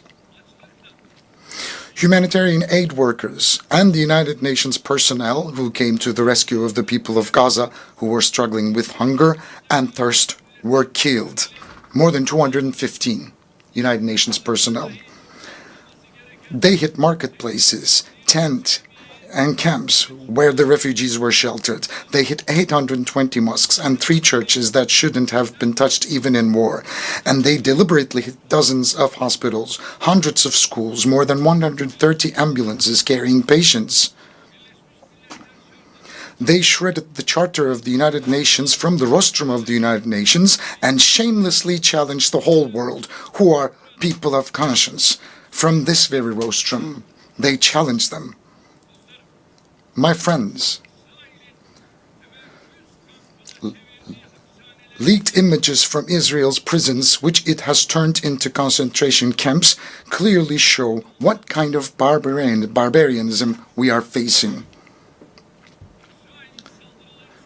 As a result of Israeli attacks, Gaza has become the world's largest cemetery for women and children.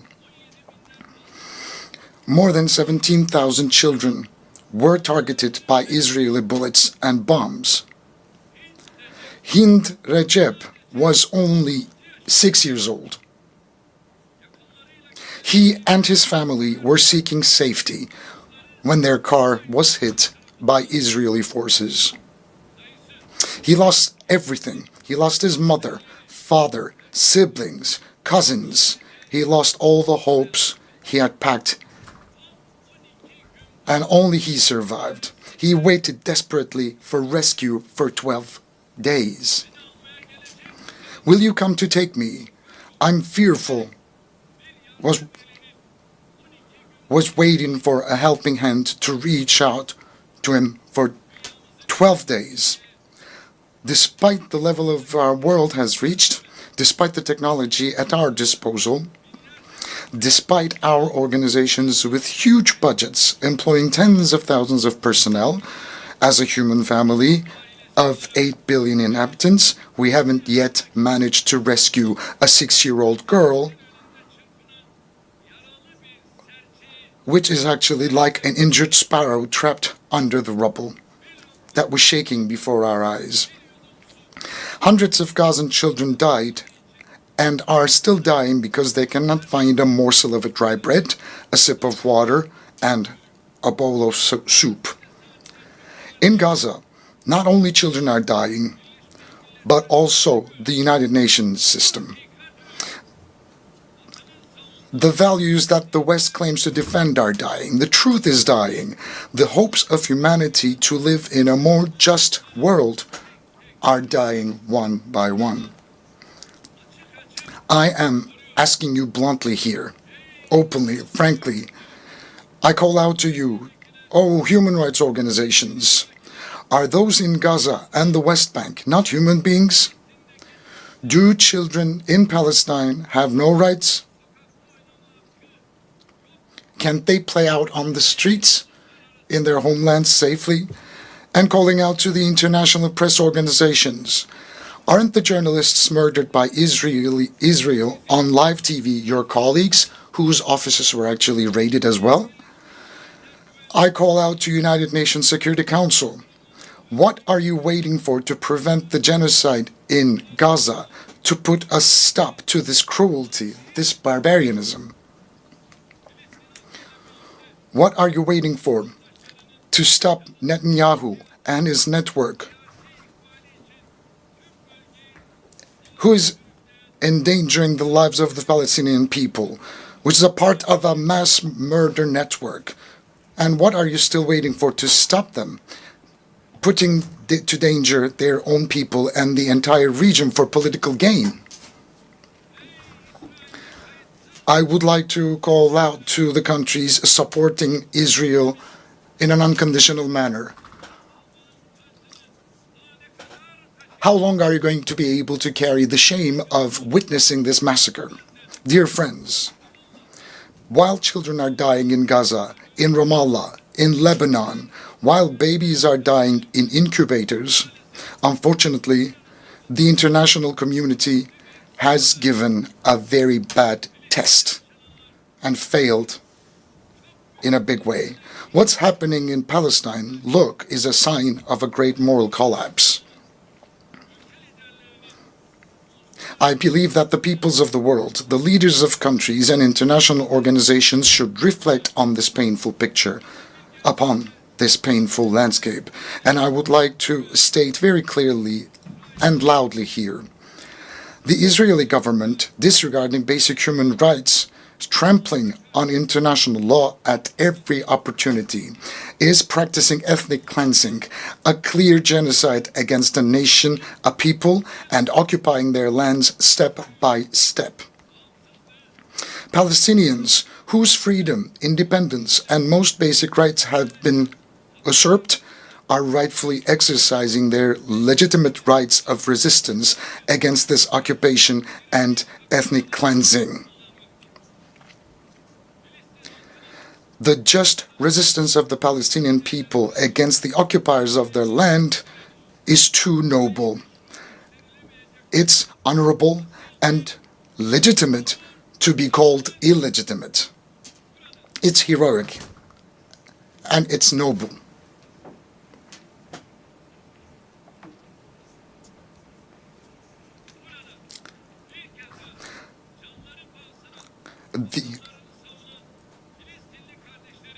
The only reason for Israel's aggression against the Palestinian people is the unconditional support of group of countries. And I would like to wave at my brothers and sisters at the legitimate resistance in Palestine. As I've said before, the support of a group of countries for Israel is the reason why this aggression is still going on. Countries that have a say over Israel are openly complicit in this massacre, with a policy of run for the hare and catch the hound. Those who are supposedly working for a ceasefire in front of the stage continue to send arms and ammunition to Israel so that it can continue its massacres in the background. This inconsistency and this is insincerity. Look,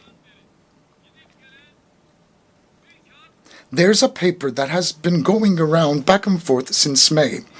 Hamas has repeatedly declared its acceptance of the ceasefire offer, but the Israeli government has made it very clear that this is the party that doesn't want peace by constantly dragging its feet, making a settlement of the dispute much more difficult, almost impossible, constantly finding an excuse and sneakily killing its negotiating partner at the time when it was closest to a ceasefire. Israel's stalling and deception should not be given any more credit. In the absence of the implementation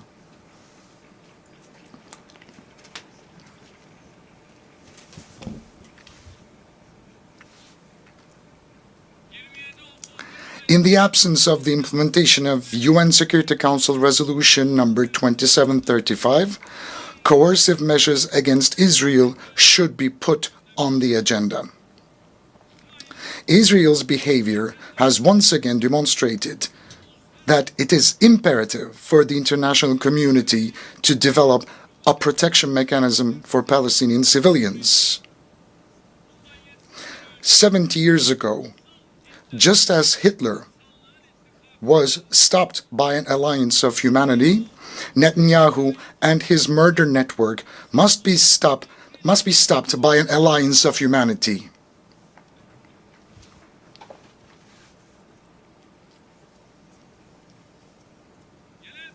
We believe that the General Assembly's authority to recommend the use of force, as in the 1950 Resolution on Unity for Peace, should be considered in this process during this time. An immediate and a permanent ceasefire must be established. Hostages and prisoners must be exchanged, and humanitarian aid must be delivered to Gaza unhindered and uninterrupted. It's very, very important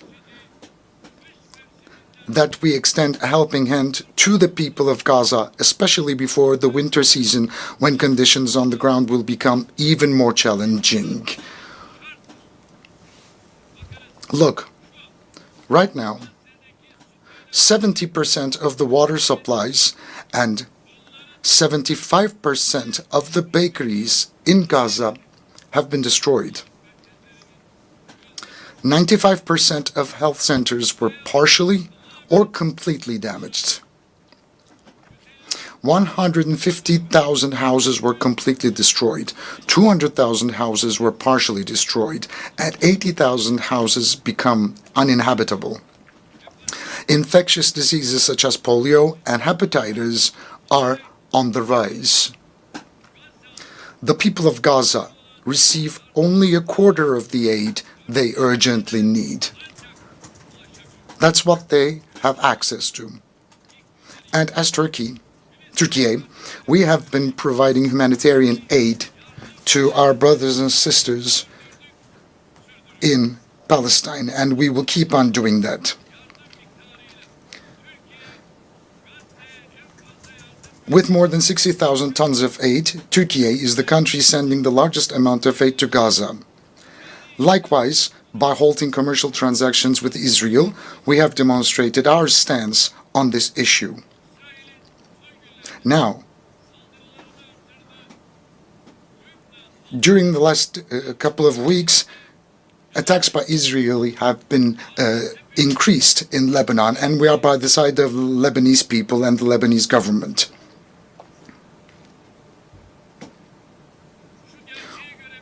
We can see this truth for what it is. Those who murdered 41,000 people cannot rest until those who gave the orders, pulled the trigger, and dropped the bombs are held accountable for their crimes. We will not heave a sigh of relief. Our conscience will not go silent.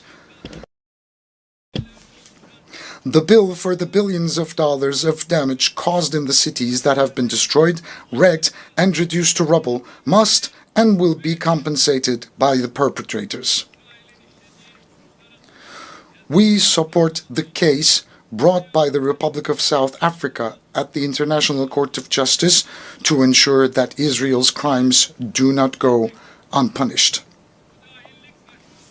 We will take every step necessary for justice to be served in the case for which we have applied as an intervener or as a party. We will fight for the blood of Ayşenur Ezgi Eygi, who was shot in the head and murdered by Israeli soldiers during a peaceful protest in Nablus. And we will fight in all legal remedies, and we will keep on doing that.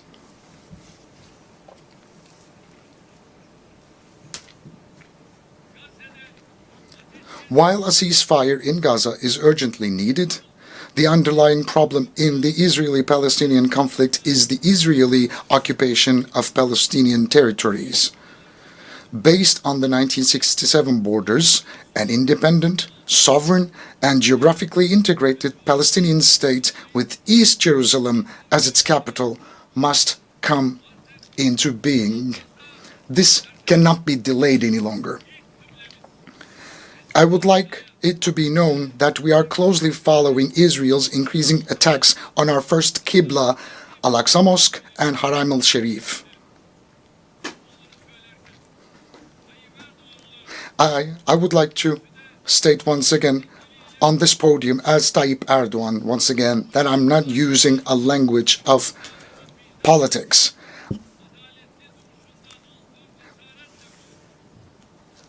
I am encouraged by our ancestors who have always stood by the side of the victims honorably and nobly. We are a nation that has been on the side of the oppressed and against the oppressors and oppression throughout history. We are such a nation. We welcomed Jews fleeing the Inquisition 500 years ago and Jews fleeing Hitler's concentration camps. We opened our arms wide. We, as a country and a nation, I'll be very clear to say that we have no animosity or hostility towards the people of Israel. We oppose anti-Semitism in the same way we oppose the targeting of Muslims just because of their faith.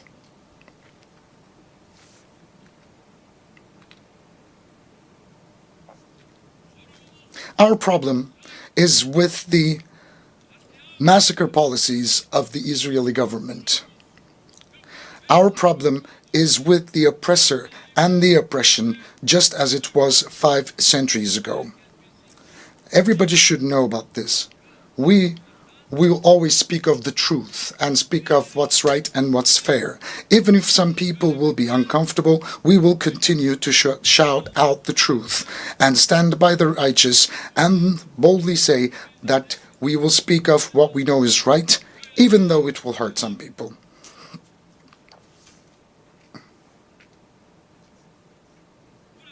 From here, I would like to thank all the courageous people who show solidarity with the Palestinian people without discrimination of faith, country, language, or religion, and who take to the streets almost every week to raise their voices against the massacres in Gaza. I would like to especially thank the university students and the youth. Distinguished delegates, unfortunately, in the 14th year of the conflict, Syria is still far from stability. The economic and humanitarian situation in the country, in the grip of terrorism and separatist organizations, remains dire. On the basis of UN Security Council Resolution 2254, we hope to advance the political process and achieve national reconciliation. We are determined to sincerely pursue our position in favor of a realistic dialogue. We are very sincere in that regard. Our neighbor Iraq, while continuing its fight against terrorism, is taking decisive steps towards development, reconstruction, and reintegration with its region. And the international community must support Iraq's efforts. In this context, it is important to implement initiatives such as the Development Road Project, which will benefit the entire region on a win-win basis. The success of all these efforts depend on the complete elimination of the terrorist threat in Iraq, in particular the PKK. We are strengthening our common action plan with another neighbor of ours, Iran, in the region in order to establish stability and peace. It's going to contribute tremendously to our efforts. The war in Ukraine has been going on for 3 years, and we are still away from establishing a permanent peace and stability. As the arms race accelerates, the space for diplomacy is shrinking. It's very important that diplomacy and dialogue will ensure territorial integrity and sovereignty of Ukraine, and our support for those endeavors of Turkey will continue even strongly. And again, during this process, we are determined to implement the Montreux Convention on the Straits. We will rigorously implement the Montreux Convention. We support the peace process between Azerbaijan and Armenia and hope that this process will be concluded as soon as possible with good news. We support continued high-level contacts between the two countries. And we are focusing on dialogue. Turkey and Armenia, we are also taking positive steps on that track too. Progress in the Azerbaijan-Armenia peace process will have a positive impact on the Turkey-Armenia normalization process. Dear friends, we play a constructive role for the prosperity and peace at the Balkans, of which we are an integral part, and we act in close cooperation with all actors in the region.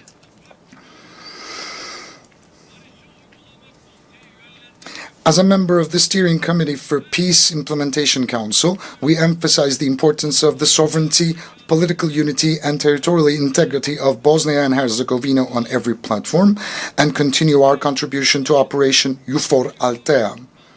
We are successfully continuing the Key-4 command we assumed last year and supporting the Belgrade-Pristina dialogue process.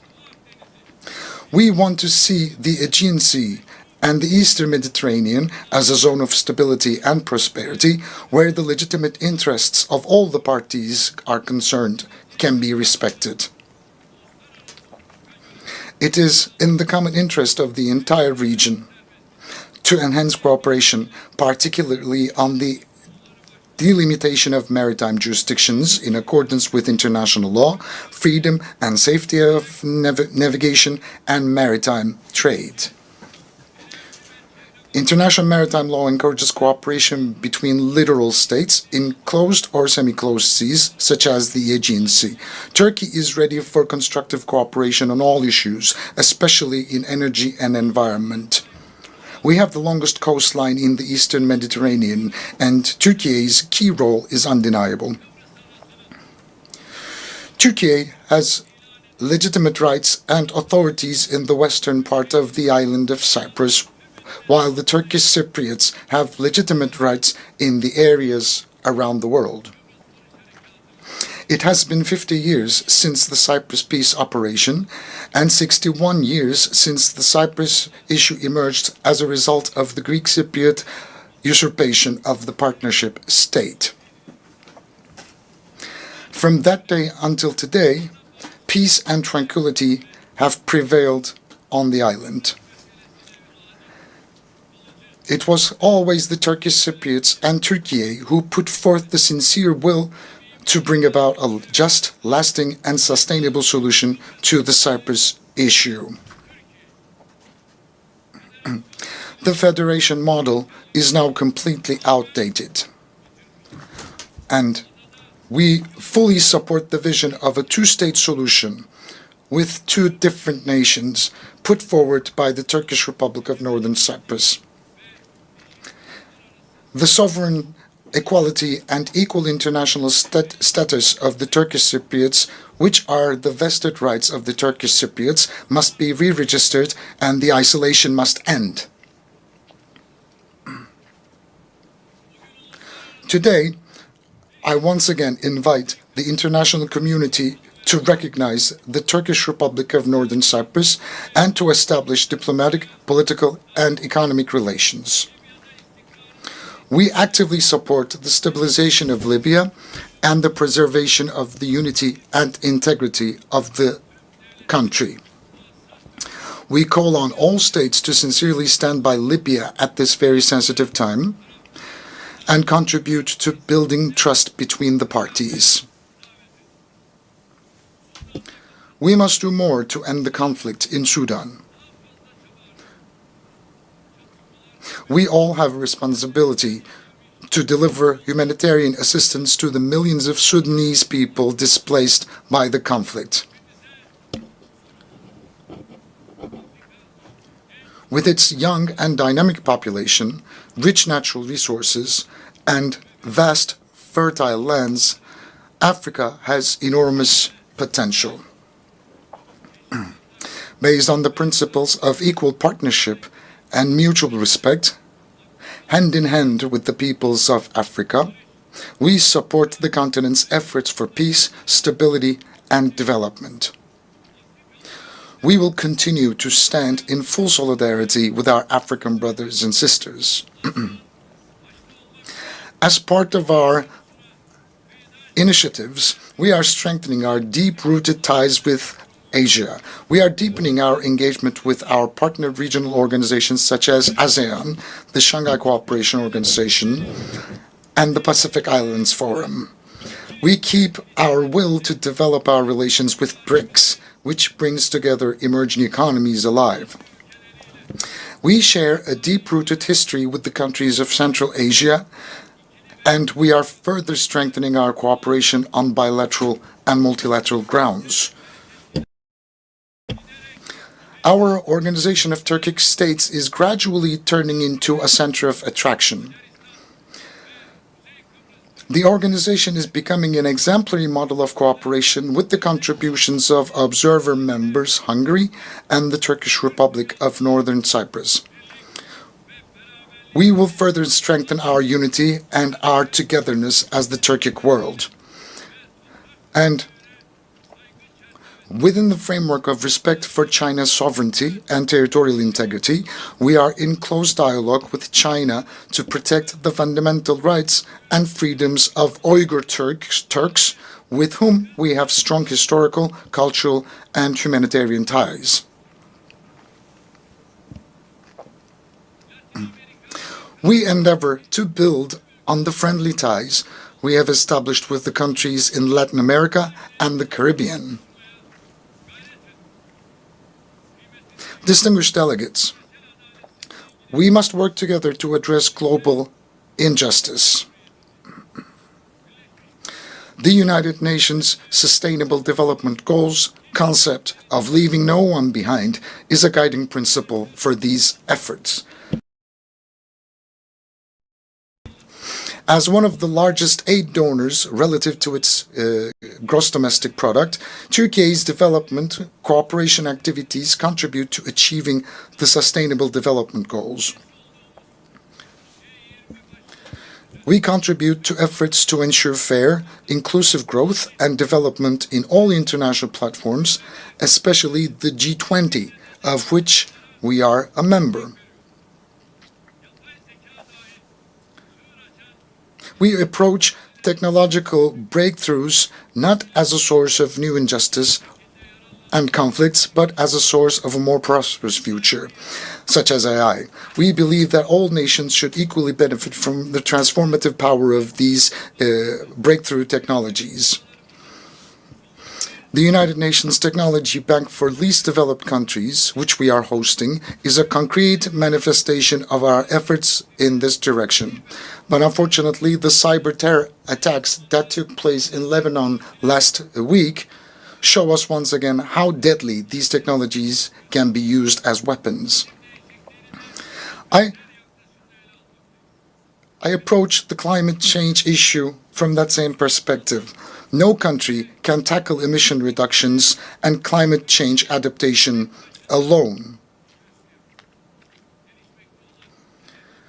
the most important issues for developing countries are financing, technology transfer, and capacity building. I sincerely believe that the COP29 climate summit in Baku will contribute to the solution of these issues.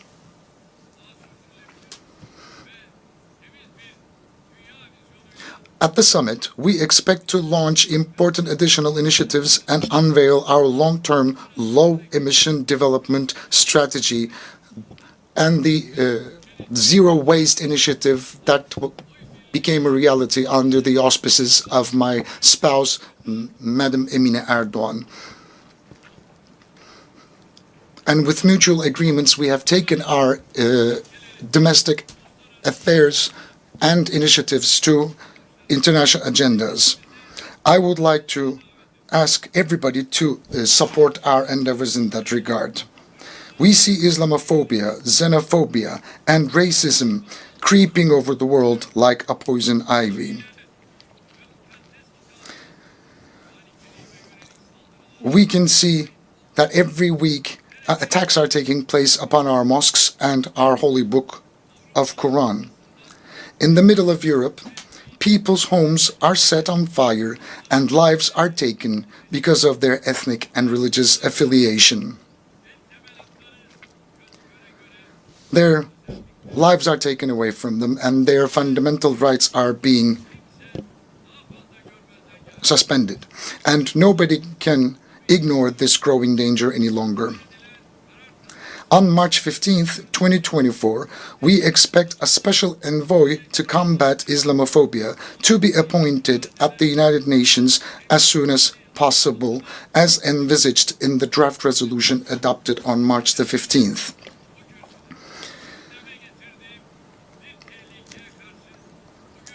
Today, I would like to draw your attention once again to the danger that I raised last year on this podium. Attacks on the institution of family, the pillar of society, are increasing. The disgrace staged at the opening of the 2024 Olympic Games has revealed the extent of the threat we face as humanity.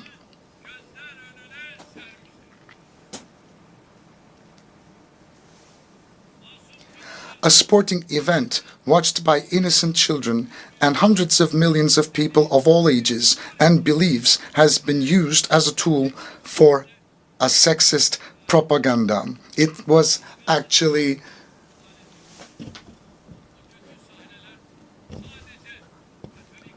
a parade of bad scenes. Those disturbing scenes of evil have wounded not only the Catholic world, the Christian world, but everyone who respects the sacred values. The issue of desexualization is no longer an orientation, but a global imposition. It literally became a war against the sacred and human nature. We are facing a multidimensional, comprehensive,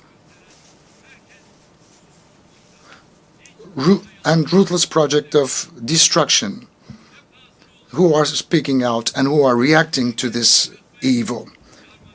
Anyone who raises a voice for this annihilation project is silenced and targeted by lynch campaigns. And Turkey is determined to break this siege and resist the climate of fear. To this end, we became a member of the United Nations Friends of the Family Group. Inshallah, God willing, together with other member countries, we will not hesitate to defend the family, the human being, and the human nature. I invite all the countries that share our sentiments to shoulder this struggle. With these thoughts in mind, I wish that the 79th General Assembly will be auspicious for all humanity. I greet you all once again with love and respect. May peace be with you and may you remain in health.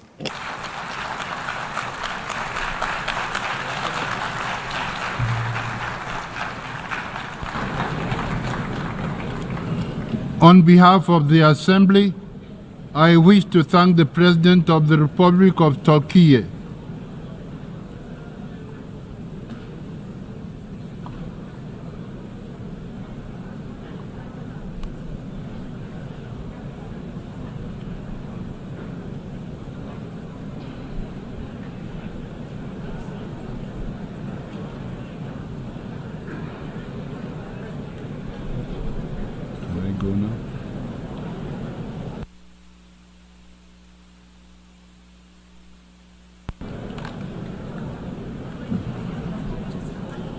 The Assembly will hear an address by His Majesty King Abdullah II Ibn al-Hussein, King of the Hashemite Kingdom of Jordan. I request protocol to escort His Majesty and invite him to address the Assembly.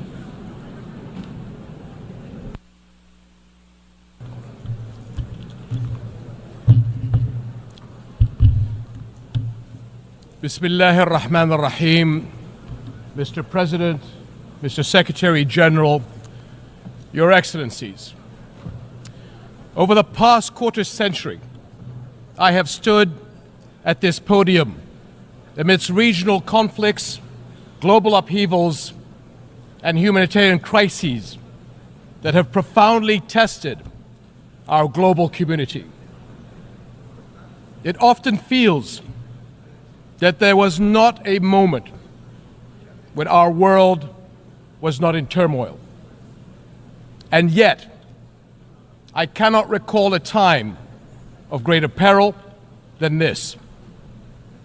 Our United Nations is facing a crisis that strikes at its very legitimacy and threatens a collapse of global trust and moral authority.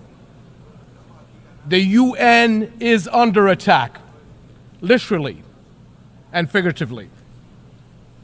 For nearly a year, the sky blue flag flying over UN shelters and schools in Gaza has been powerless to protect innocent civilians from Israeli military bombardment.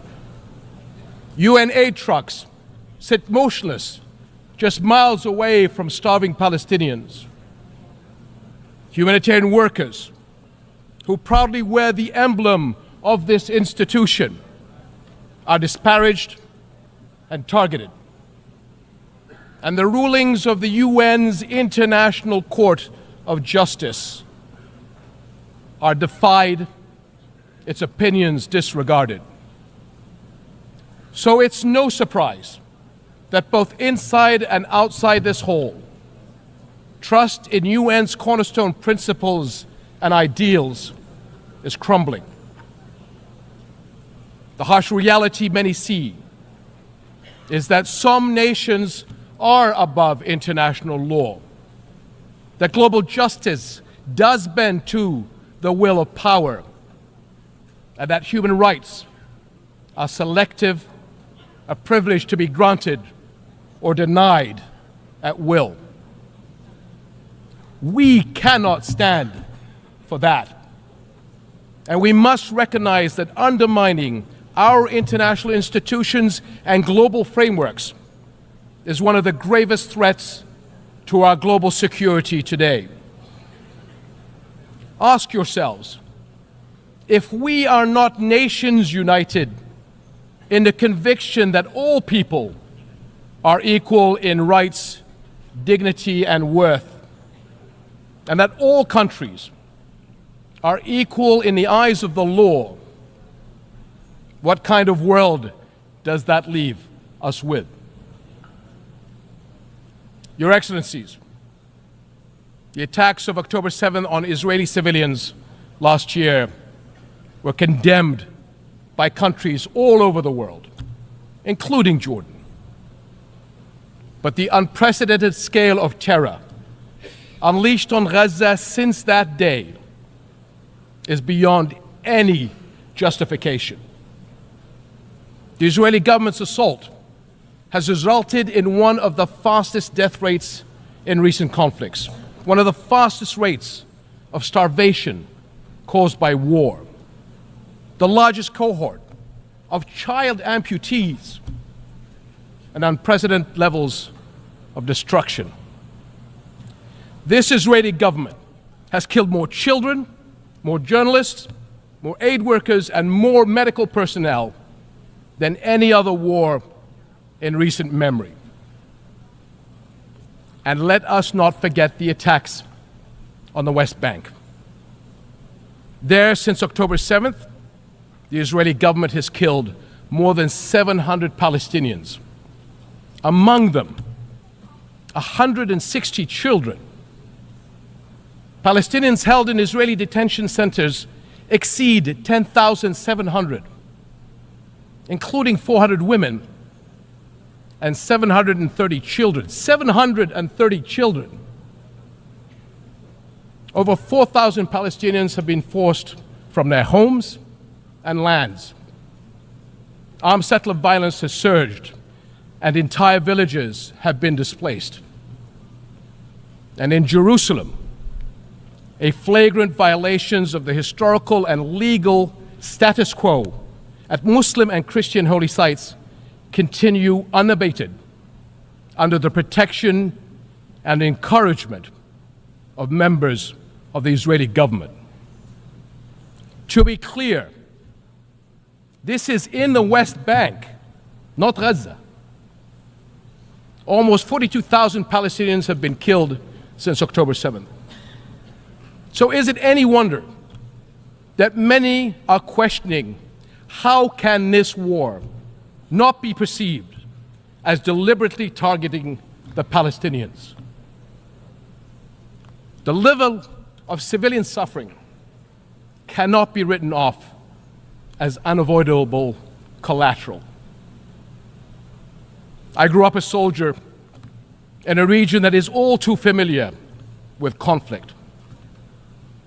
But there is nothing familiar about this war and the violence unleashed since October 7th. In the absence of global accountability, repeated horrors are normalized, threatening to create a future where anything is permitted anywhere in the world. Is that what we want? Now is the time to ensure the protection of the Palestinian people. It is the moral duty of this international community to establish a protection mechanism for them across the occupied territories.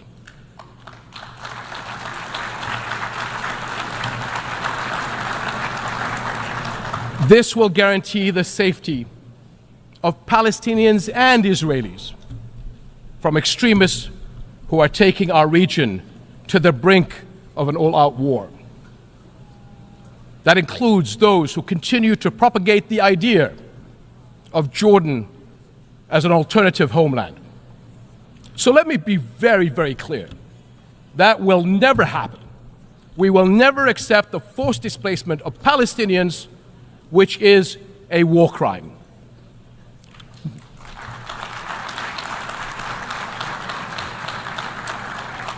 No country in the region benefits from escalation. We have seen that clearly in the dangerous developments in Lebanon over the past few days. This has to stop. For years, the Arab world has extended a hand to Israel through the Arab Peace Initiative, offering full recognition and normalization in exchange for peace. But consecutive Israeli governments, emboldened by years of impunity, have rejected peace and chosen confrontation instead.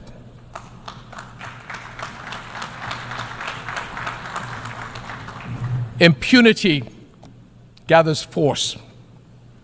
Left unchecked, it gains momentum. Palestinians have borne more than 57 years of occupation and oppression. During this time, the Israeli government has been allowed to cross one red line after another. But now, Israel's decades-long impunity is becoming its own worst enemy, and the consequences are everywhere. The Israeli government has been accused of genocide at the ICJ. Expressions of outrage at its conduct are echoing around the world. Cities everywhere have seen mass protests, and calls for sanctions are growing louder. International frustration with Israel has long been mounting, but it has never been more exposed. For decades, Israel has projected itself as a thriving Western-style democracy in the Middle East. But the brutality of the war on Gaza has forced the world to look closer. Now many see Israel through the eyes of its victims. And the contradiction, the paradox, is too jarring. The modern advanced Israel admired from afar, and the Israel that Palestinians have experienced firsthand, simply cannot coexist. Israel will eventually be entirely one or the other. That is the choice its leaders and its people will have to make. To live by the democratic values of freedom, justice, and equality for all, or to risk further isolation and rejection. Over and over, we have watched Israel try to achieve security through military means. Each escalation is followed by a pause until the next deadlier one. And for years, the global community has taken the path of least resistance, accepting the status quo of the ongoing military occupation of Palestinians, all the while paying lip service to the two-state solution. But it has never been more evident that the current status quo is untenable. And as the International Court of Justice's advisory opinion underscored 2 months ago, it is unequivocally illegal. The court's opinion bears a moral imperative to us all. The obligation it carries is one that our nations cannot afford to ignore for the sake of our world, as well as the future for Palestinians and Israelis alike. Because both peoples deserve to live their lives in dignity, free of violence and fear. And the only way to achieve that is a just peace, one grounded in international law, justice, equal rights, and mutual recognition. That is something we, as nations and people everywhere, can and must unite around. Your Excellencies, the world is watching, and history will judge us by the courage we show. And it is not just the future that will hold us accountable, so will the people of the here and now. They will judge whether we as the United Nations will surrender to inaction or will fight to uphold the principles that anchor this institution and our world. Right now they are asking whether we will stand by as parents watch their children waste away, as doctors watch their patients die for lack of basic medical supplies, and as more innocent lives are lost because the world failed to act. This war must end. Hostages and detainees must return home.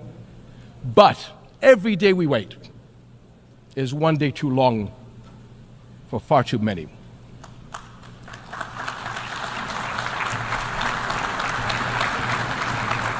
So I call on all countries to join Jordan in enforcing an international Gaza humanitarian gateway, a massive relief effort to deliver food, clean water, medicine, and other vital supplies to those in desperate need. Because humanitarian aid should never be a tool of war. Whatever our politics, one truth is undeniable. No people should have to endure such unprecedented suffering, abandoned and alone. We cannot surrender the future to those who thrive on division and conflict. I urge all nations of conscience to unite with Jordan in the critical weeks ahead on this mission. Almost a year into this war, our world has failed politically, but our humanity must not fail the people of Gaza any longer. Echoing the words of my father from 64 years ago at the 15th session of the General Assembly, I pray that this community of nations may have the courage to decide wisely and fearlessly, and will act with urgent resolve that this crisis and our conscience demand.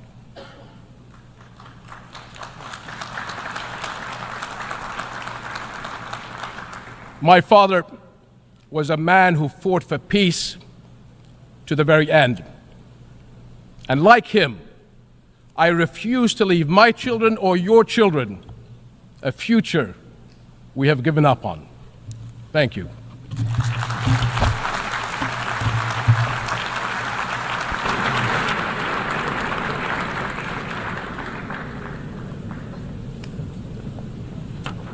En nombre de la Asamblea.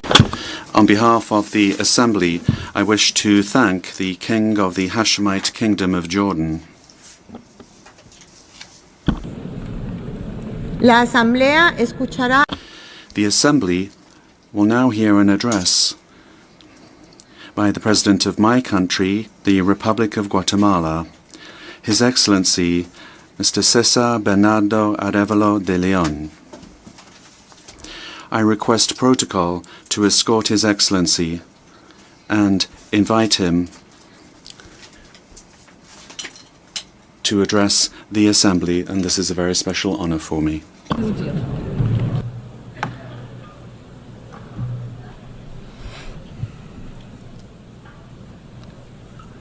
Excelentísima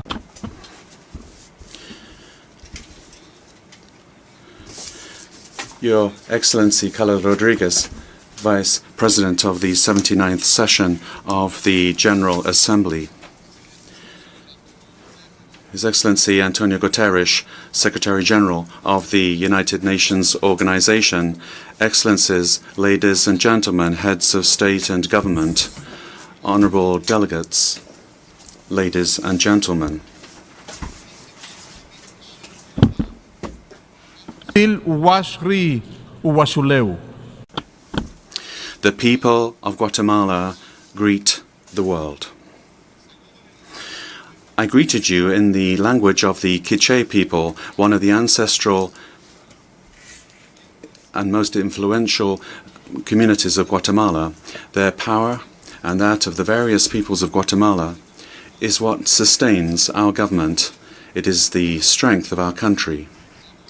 It is the resounding voice of those that have not been heard, of those that have been marginalized, but who have a lot to say, a lot to contribute, who have a place to play in building our collective future. I'm here as a result of two clear expressions of popular will. The first, a vote which unanimously rejected the representatives of the authoritarian past of Guatemala, and it granted me the honor of the presidency to lead the national effort to move towards a future of justice, equality, and progress. The second was the defense that the society of Guatemala, by various means of expression, reaffirmed and defended on the streets with regard to the decision that they took at the polls when a corrupt minority attempted to impose their further rule and cheat democracy. Our democracy will not be complete, it could not exist, without the impetus which is so decisive and courageous of the Mayan people of Guatemala, of people of mixed descent, of the Garinagu people of the Caribbean and of the Xinca people. It is a democracy that comes from the four corners of the country, from these four peoples. Together we form a nation. And the role of our government is to give a sense of unity to this diversity and to move forwards towards a prosperous and inclusive future. I would like to express particular thanks on the part of Guatemala to the countries, peoples and governments that were together with us, together with the people of Guatemala during this historic gesture in 2023, and for the support that they continue to give us in our efforts to rescue our democratic institutions. And we are doing this through dialogue, a dialogue which is part of a great national consensus, something which all Guatemalans share over and above our ideological differences, our cultural diversity, our various ways of seeing the world. And I am sure that in this forum everyone can identify with this consensus. Namely, we cannot continue to tolerate corruption. Corruption, when the few abuse what belongs to everyone to benefit themselves, is like an anchor that chains us to the past, and it prevents us from growing, from prospering and building a society which is based on the common good. In the case of Guatemala, corruption's roots are buried in our authoritarian past of repression, of political violence, of social exclusion. But we are breaking free from this. We are freeing ourselves from the chains of the dark past, and what we are seeing reborn is a young, creative, vital, joyous but anxious nation, young people who will not be silent in the light of injustices and in the light of corruption.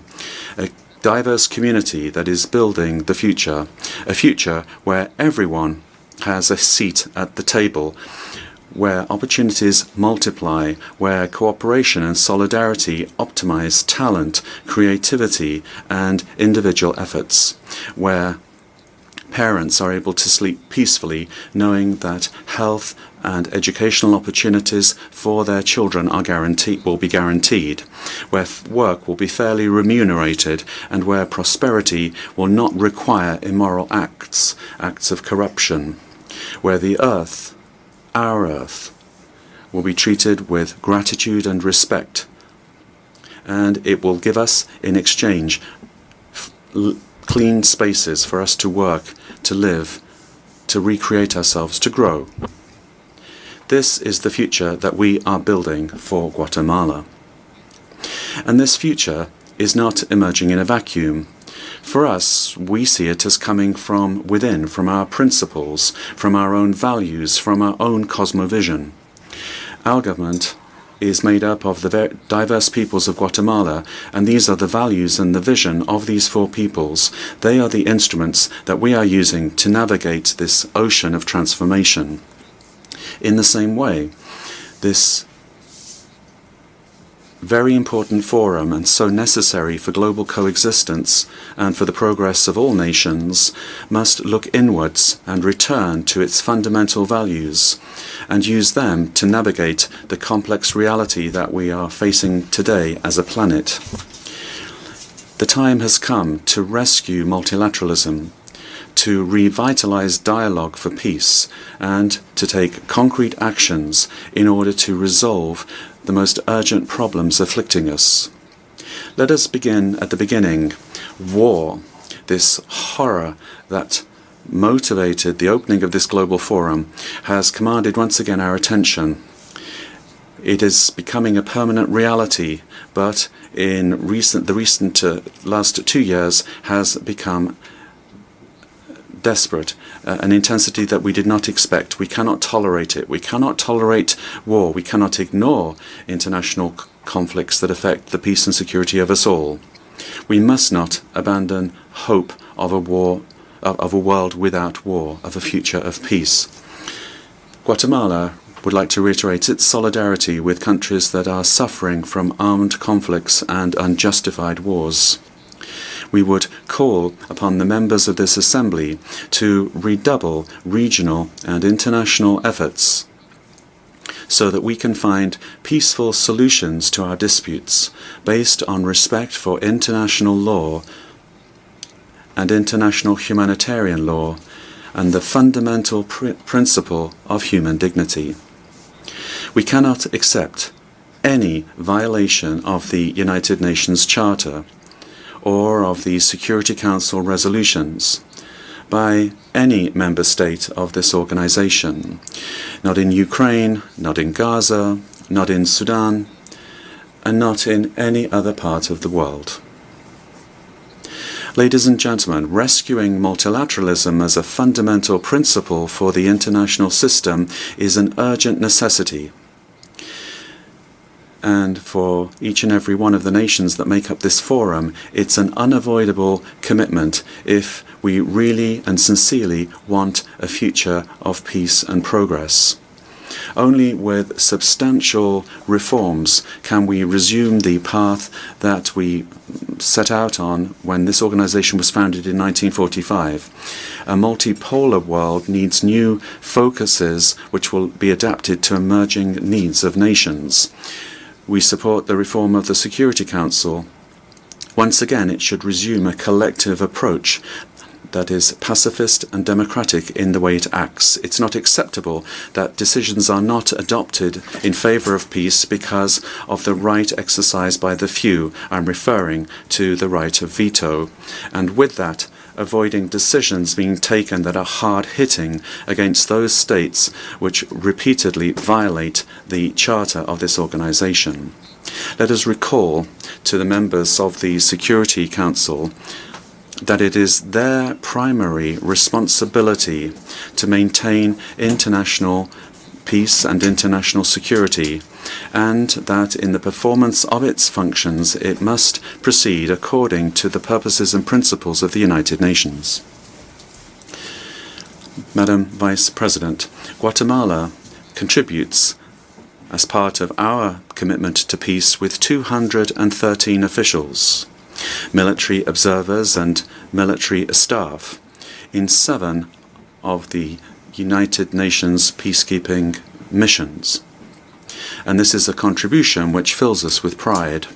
Our professionalism and experience in this area have led us to be recognized internationally as one of the main countries to make the greatest contribution to peace in Latin America and the Caribbean. And I would like to share with this General Assembly that we are in the process of finalizing administrative steps to ensure our participation and deployment as a military police contingent in the Multinational Security Support Mission in Haiti, pursuant to Resolution 2699 of 2023 of the United Nations Security Council. Guatemala expresses its readiness to support all efforts aimed at re-establishing security and stability in Haiti, the first contemporary independent nation of this hemisphere, and with which we are unified. Together with all countries of the America, we share historic links of responsibility. We have known for a long time that an attack against human dignity in any part of the world is an attack against all of humanity. And that's why peace is such a global imperative. We can all make a contribution. We all must do our part. This is the idea that is at the heart and the existence of this organization. In the same way, this organization has the obligation to maintain and increase its cooperation to ensure the protection of migrants, displaced persons, people who, for political, social, or economic or environmental reasons, have taken their lives to other countries. Our government has committed to transforming the relationship between the state of Guatemala and Guatemalan citizens residing outside the country, because they continue to be an integral part of our nation, and their work is a fundamental part of our economy. We are doing this through a strategy that makes it possible for them to have effective participation in our national development, converting them into project partners in order to improve the living conditions for the families that have decided to remain in Guatemala. In the future that we are building, migration is a right, an option. It's not a sentence arising from the lack of opportunities, or from violence, or from hunger. Over the last decade, Guatemala has moved from being a country of origin for migrants and increasingly one of transit and return, and also to a lesser extent a place of destination. Our commitment is to give dignified treatment to all people that arrive on our shores, consistent with the treatment that we demand for Guatemalans abroad.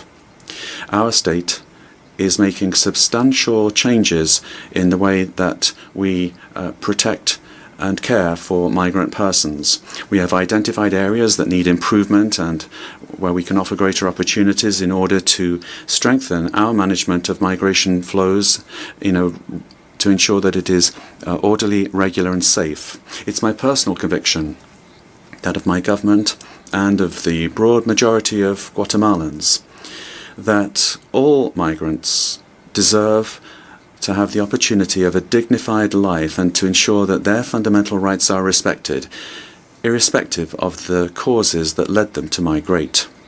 For this reason, we firmly believe in the work that is being done through the United Nations system. Guatemala promotes the achievement of the 23 goals established in the Global Compact for Migration, for safe, orderly and regular migration, promoting international cooperation in the area of migration. With that same conviction, we welcomed 135 Nicaraguan brothers who were released from arbitrary detention by their government. Our commitment is that Guatemala will always be a space for dignity and freedom for those who come to our country, particularly for Central Americans who are, in accordance with our constitution, our history, and are generally felt to be our people, fellow citizens and brothers and sisters. Guatemala reaffirms its commitment to the fundamental principles of democracy, such as those that are in the Inter-American Democratic Charter, and which is a basic fundamental principle of the political organization of our peoples. We reject in our hemisphere and throughout the world any attempt to suppress the aspirations for freedom and justice that are expressed by the peoples of the world through free and democratic processes, as we are seeing currently in Venezuela and Nicaragua. The principles of democracy are fundamental in order to preserve freedom, dignity, and inclusive and equitable prosperity for humanity.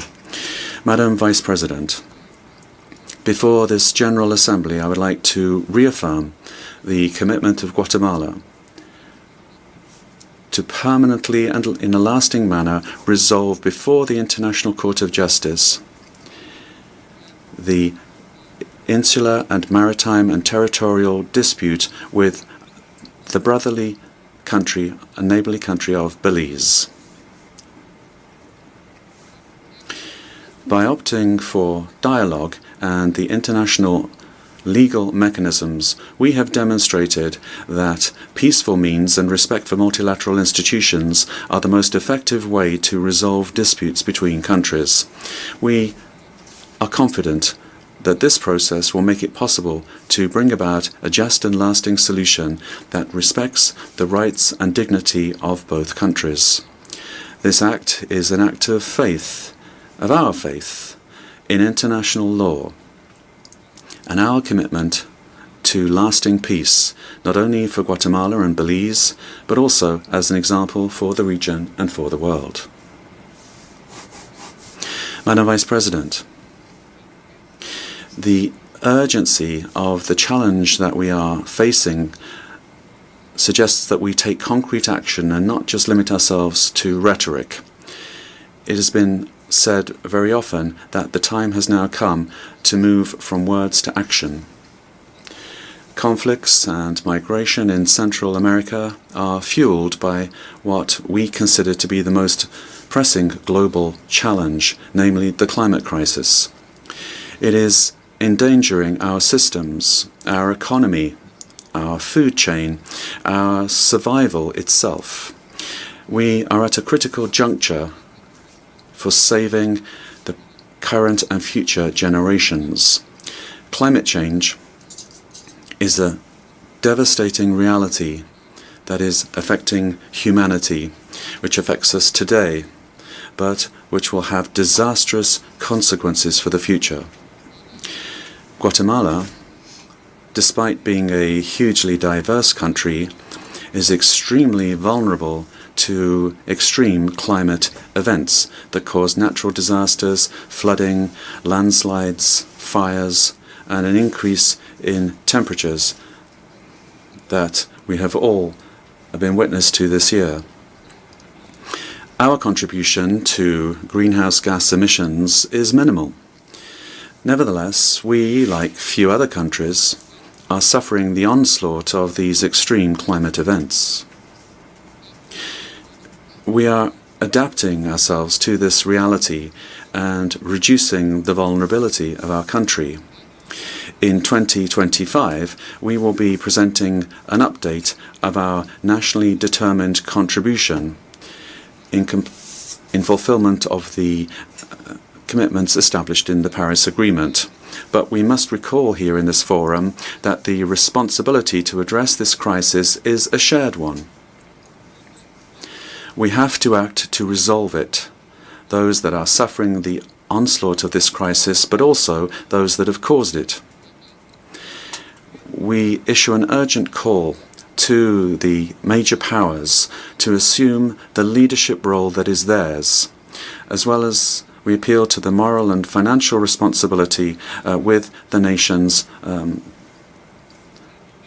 with the countries that have suffered the worst effects. The time to act is now, and it's essential that the next COP, COP29, to be held in Azerbaijan, be a success. The commitment of Guatemala to achieve this goal is total. Dear friends, Vice President,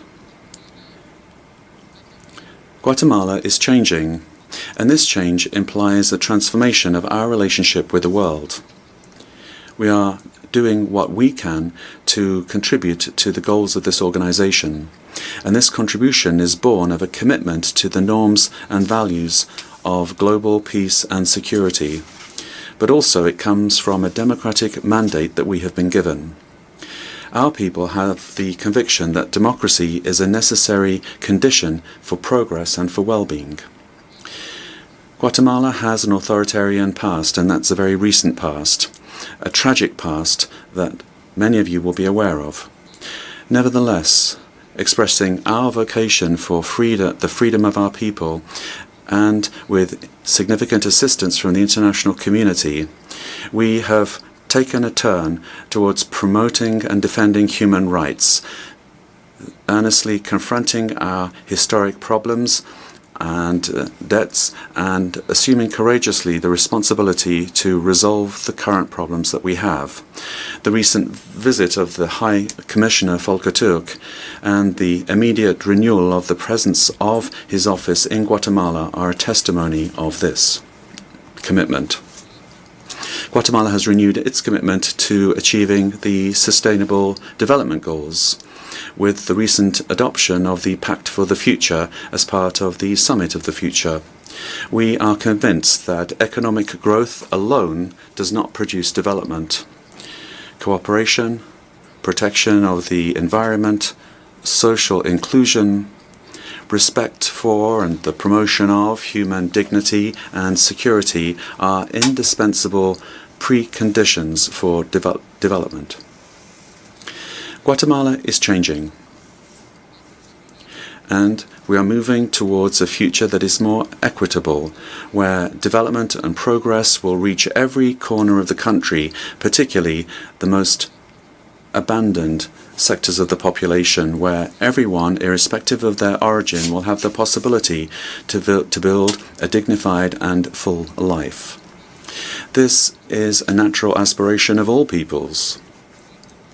We will do our part to bring this about in Guatemala, and we will work together to bring this about where it is needed. But we're doing this because we know that the world is changing. This change depends on our efforts as United Nations in this forum. It is unavoidable, and it is just beginning. It is for the well-being of our peoples and our nations. This is the vision that was at the heart of the foundation of this organization 79 years ago. This is the vision that should guide our efforts today as humanity. And I conclude quoting the sacred book of the Mayan people, the Popol Vuh, as follows. Let everyone stand up and advance. Let no one be left behind. Thank you very much.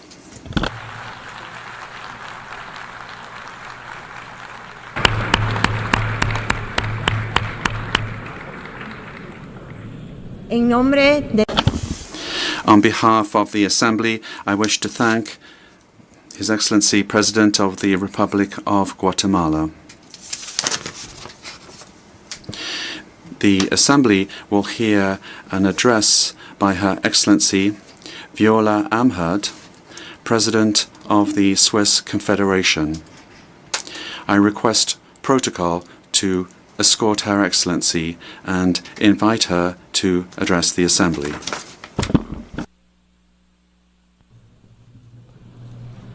Madame la Vice-Présidente, Madam Vice President, Deputy Secretary General, Excellencies, ladies and gentlemen, on the morning of the 3rd of March 2002, I placed a ballot paper in the ballot box on which I had written a decisive yes.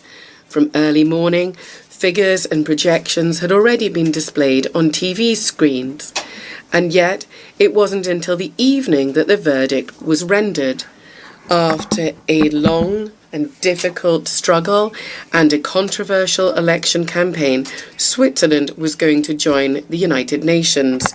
In fact, ultimately, it was just a few hundred votes in the Valais canton, my region of origin, that were the decisive ones.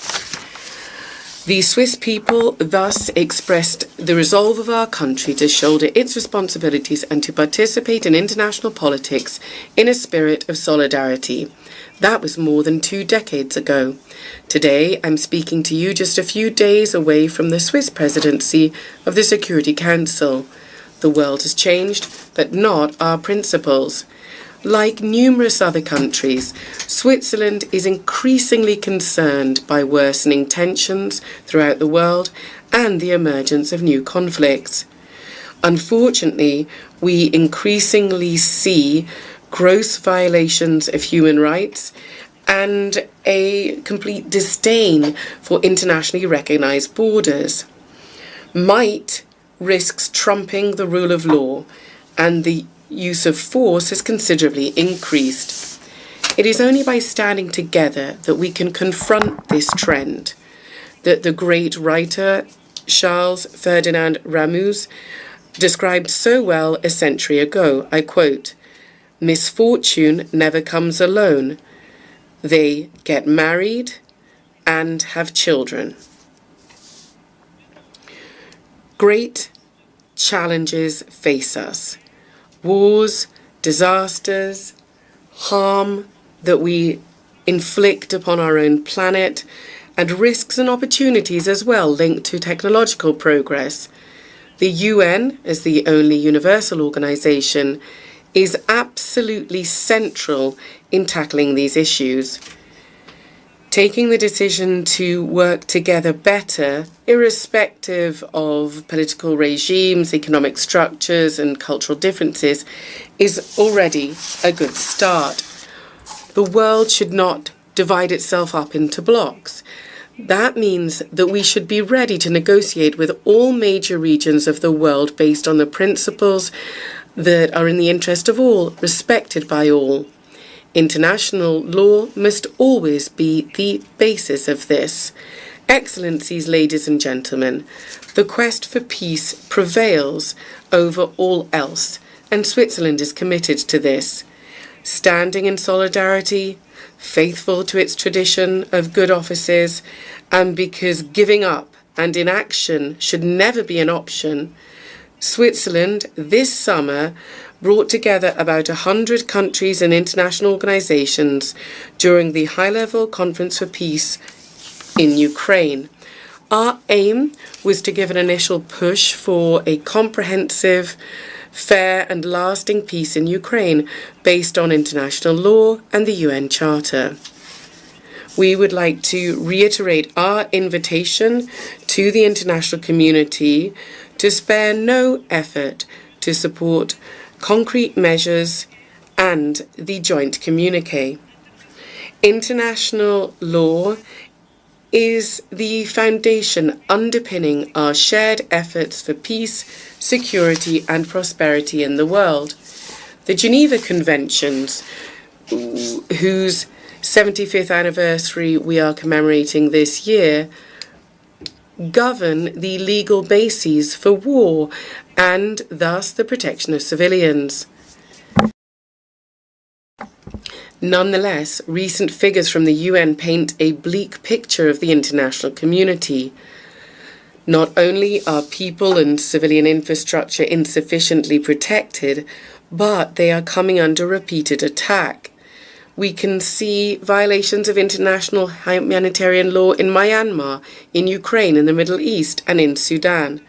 My country was firmly committed to ensure that the Security Council adopt ceasefire resolutions in Gaza and in Sudan in particular.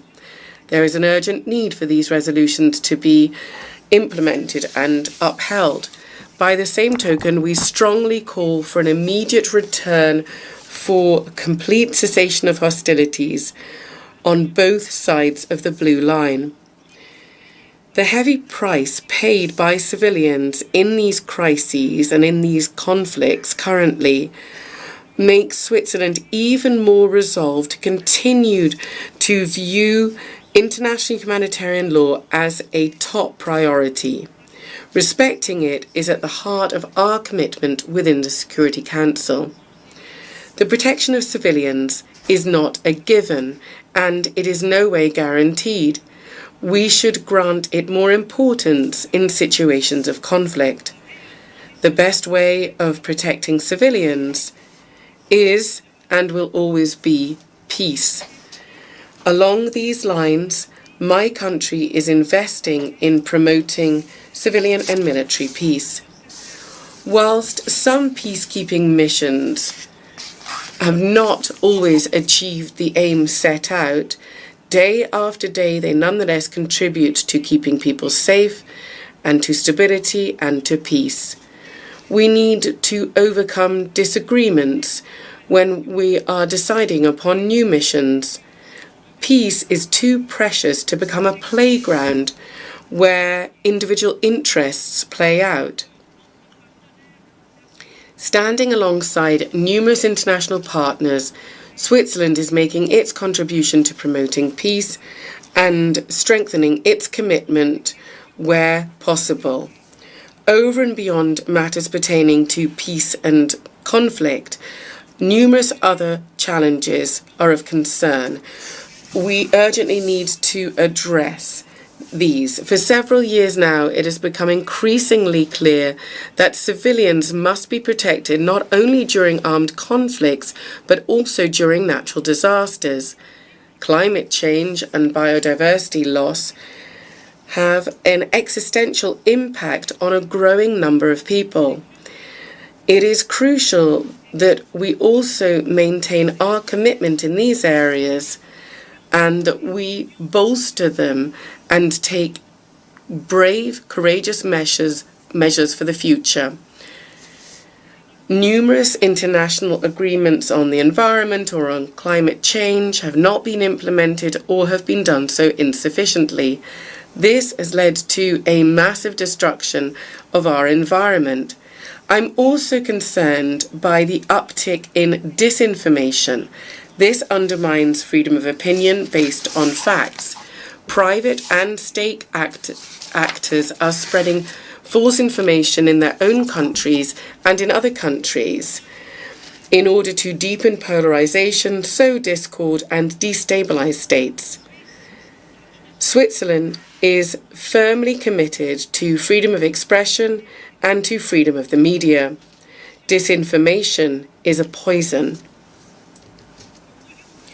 We want to address this by better distinguishing between what comes under the rubric of freedom of expression and what is the manipulation of facts, by debunking illegitimate influence, by fostering open and fair debate, and by informing people transparently and objectively, both as governments and as international organisations. We can achieve this. Excellencies, ladies and gentlemen, Switzerland is firmly committed to strong and effective multilateralism. I'm aware of the need for combined commitment from all states in order to find solutions together. My country stands out for its regular democratic debates at all levels of our country, within the municipalities, our regions, and at the confederation level. There is an urgent need to restore such a constructive and peaceful debate between states in order to tackle existential challenges. The day before yesterday, together, we adopted the Pact for the Future. The Pact is a strong commitment to multilateralism. One of the key dimensions of this is the 2030 Agenda for Sustainable Development. This is our roadmap, which we need to implement together as quickly as possible. The idea must be born of the vision, like the spark from the stone. Ramu also said this, and this quote still is relevant today. Let us be courageous and let us remain confident. We need a framework in which we can work together in partnership to find solutions. It is the United Nations which provides us with precisely this framework. It is up to us to make this institution stronger. Thank you very much.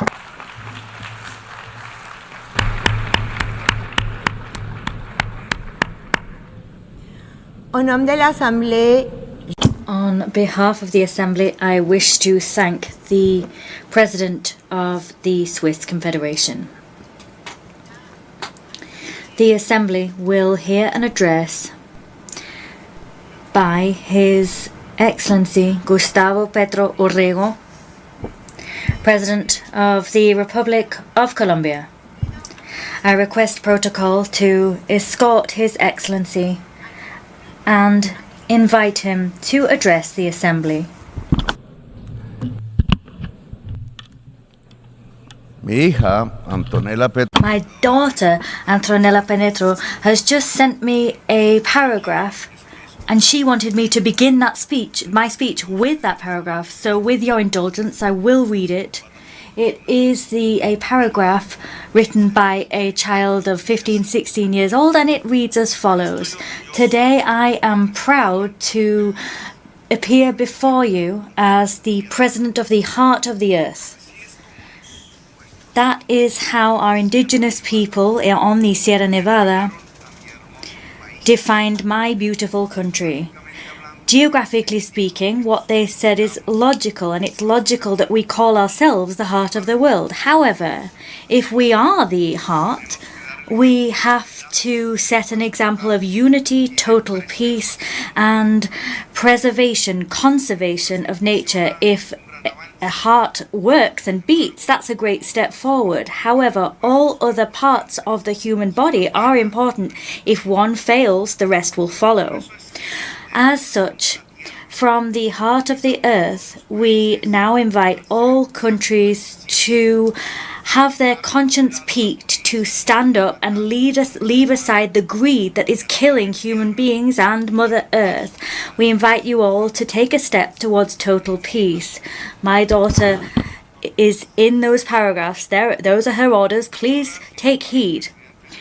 Ladies and gentlemen, presidents of the world, in this very house, the ability of a president to communicate depends on how many dollars he has in his budget. It depends on how many warplanes he has. And ultimately, it depends on the clout that his country has and its ability to destroy humankind. The power of a country in the world is no longer exercised by the type of economic or political system it has or its ideology, but power is wielded according to how much capacity one has to destroy humankind. There is this power of destruction, but who are important are those who really have the power to sustain life. We speak, but we're often not listened to. And sometimes perhaps the only people listening to those of us that want to sustain life are our own peoples. That's why we're not listened to when we speak out for the genocide in Gaza to be detained, even though we do speak for the majority of the world and we represent vast swathes of humankind. However, nevertheless, we're not listened to. A small minority of presidents that are able to stop the bloodshed and say, but they're not listened to. And we're not listened to by the presidents that can destroy humankind. We ask them to swap debt for climate change spending, but we're not listened to. If we ask for war to stop so that we can concentrate on the expeditious transformation of the global economy so that we can save the very human species, we're not listened to either then.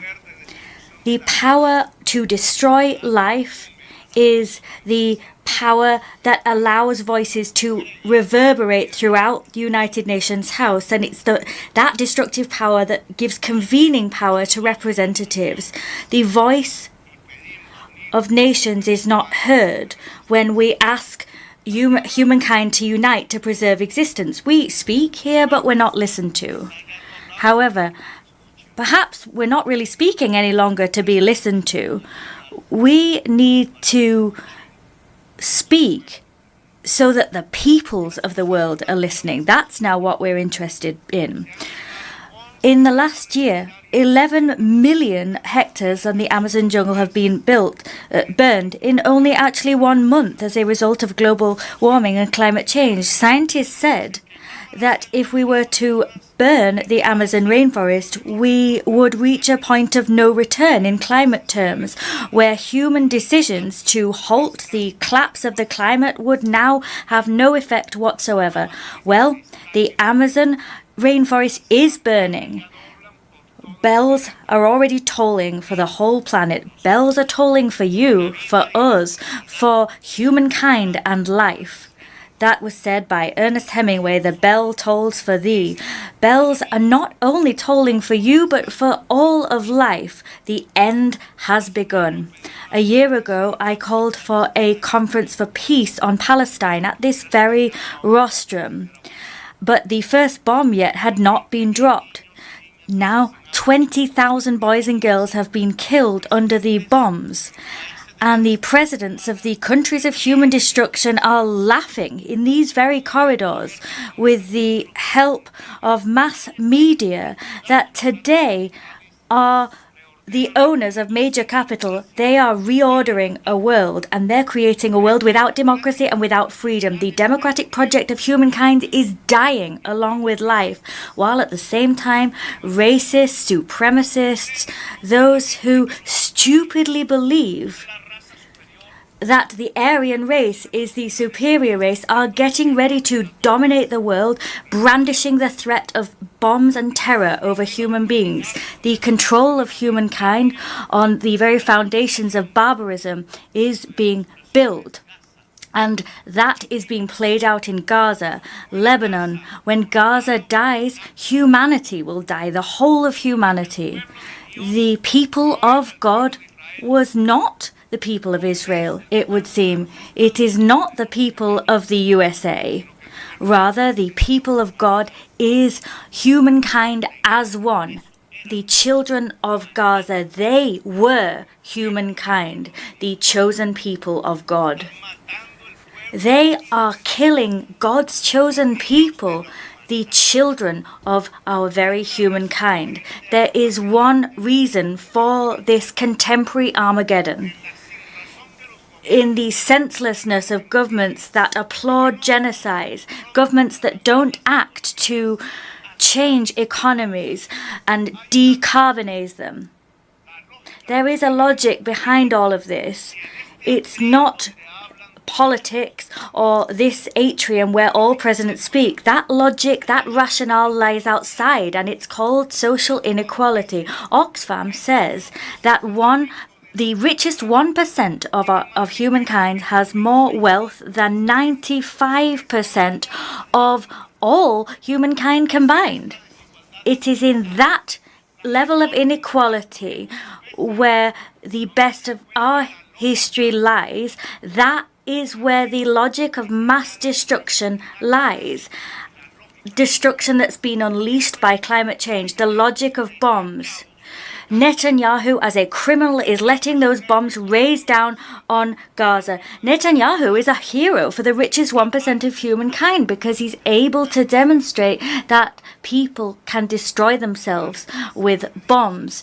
If wealth is measured in CO2 issued and not in dollars, we have the answer. The richest 1% of humankind is responsible for the climate change, which is gaining ground and is getting ready to destroy the world with oil and carbon, because that is how the world grows rich. The politicians, including the presidents of the most powerful countries of Earth, quite simply obey them. They pay their campaigns.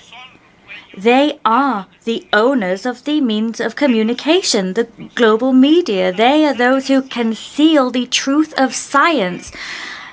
Like we see in the film Don't Look Up. They are the people who decide what is thought, what is said, what should be forbidden, and what should be silenced. In their power to prohibit and to ban, they scream, "Long live liberty!" But what they're talking about is nothing more than the freedom of the global 1%. They are obsessed with the free market, and that obsession brings us to the destruction of life and our atmosphere. The free market wasn't freedom, as they claimed it would be. Rather, what it meant was the maximization of death. The richest 1% of humankind is the powerful global oligarchy. They are the people who allow us to drop bombs on women, elderly people, and the children of Gaza, Lebanon, or Sudan. They impose economic blockades on rebel countries that don't yield to their domination, Cuba, Venezuela, because they need to demonstrate their destructive capacity to the remaining 99% of humankind, so that they let them continue to wield power, continue to grow their wealth, and continue to tighten their control. This oligarchy is bringing humankind to the very brink of its own destruction. Politics just nods its head at them. They ignore the fact that people need freedom, people have power. They ignore the idea of democracy. The question we need to ask from this rostrum is, will the people allow this to continue? There is no more time to waste. Governments are incapable of halting the extinction of human life. Life indeed. Today we need to choose between life or greed, between humankind or capital. All I can say to the people of the world, as a representative of a country without weapons of mass destruction, without dollars, but a country that is beautiful in its biodiversity and cultural wealth, a country that's the country of butterflies of all colours, all I can say to you that now is not the moment for governments, it's the time of our people. Time has run out. Let us fly the flag of life, or our people will fill up mass graves. This was revealed to us by the epidemic. The time has come for people to act. Local action needs to be taken. Globally, we need to come together. Fossil fuel capital cannot continue. People must stop the rising tide of capital. The poison thrown into the atmosphere is lethal, and the chimneys that belch it out must be plugged. Every corner of the world can be a battle against those chimneys. A century ago, we raised a red flag that was held by the hands of the workers of the world. They talked about a revolution against capital. This world has ended. It is no more. It was lost in the largeness, the enormity of states. The red flag could no longer find a place in the history of humankind. However, today, we no longer need to defend a class, a system of ideas, but we need to defend life as a whole. And with that goal in mind, we need to lift up another flag, maybe not a red flag, but a flag of all colors, a flag of the colors of all of humankind. That's why that flag needs to be lifted once more, so that our existence on Mother Earth can be protected. There is the word, socialism. Today it has a new meaning. The brains that are really behind our work are today more connected now than ever before. Human knowledge is more collective than ever before. Let us always revive that magic, that thinking that has allowed us to survive. Individuals are weak alone, and they'll end up being taken over by fentanyl and defeat if they act individually. People are strong if they help each other, and this mutual assistance can mean that we can go global. Mutual assistance, collectively building knowledge, humankind as a new political subject, all of that is the basis by which we give new meaning to the word socialism. We are more advanced than we've ever been. We are at the forefront of intelligent life. Intelligent life must defend itself and defend other lives from a global oligarchy who wields its weapons to destroy that life. New wealth needs to be built, wealth no longer based on oil, but rather on the intensity of free creative work that itself will produce and will allow us make progress even with AI. But that AI does need to be controlled at a global level with public power. Productivity allows us to have creative free time. It allows human brains to come together. And coming together, human brains can achieve more. That network of humanity's neurons is what will allow us to vanquish with our flag held high. That is the flag of life. Now, I'm not really talking to Biden, Macron, Scholz, Xi Jinping, or Putin. But from China, I have the idea of a dialogue between civilizations. From Europe, I've taken the idea of its social compact. From the United States, I've taken its love of its original democracy, the democracy of its founding fathers. From South America, I've taken its diversity. It's jockey on a horse. It's Simon Bolivar. From Africa, I've taken their drums, the drums that summon us to communicate with the spirits of nature. Jesus. From Jesus, I've taken the idea of universal love, light giving life. I've taken all of these civilizational forces that lie within all the peoples of the world. We need to bring them together and draw from them the strength that we need to wage the greatest battle in humankind's history. That battle is, and about this there can be no doubt, a global revolution.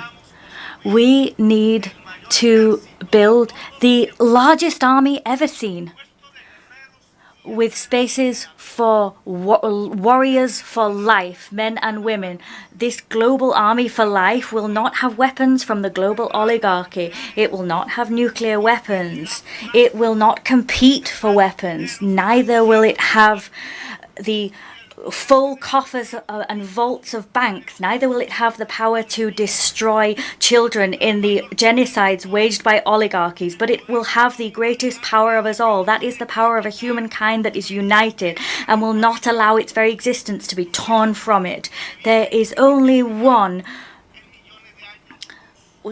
There have been millions and millions of light years, and there's only one point we can see in the black universe. That is Earth. There is human life, intelligent life, humankind. We can't let that one light in the universe go out.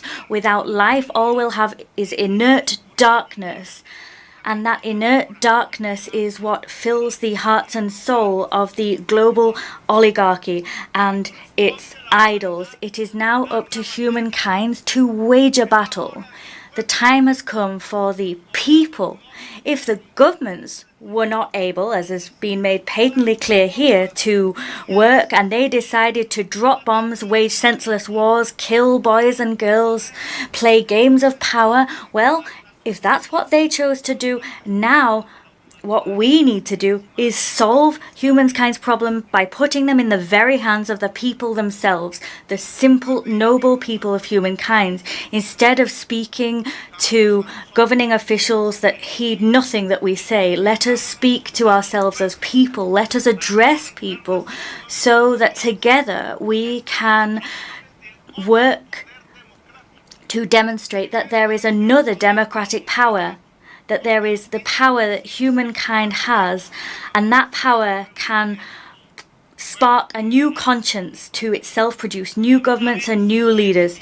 If life manages to triumph over its very extinction, it won't be the global oligarchy that's governing the world. That oligarchy will be defeated to allow for the building of a global democracy. A new story is about to begin. Thank you for your kind attention.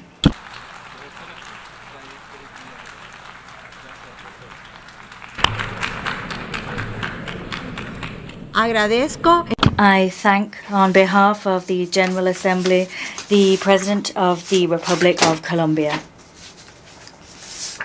The Assembly will now hear an address by His Highness Sheikh Tamim bin Hamad Al Thani, Emir of the State of Qatar. I request protocol to escort His Highness, and I invite him to address the Assembly.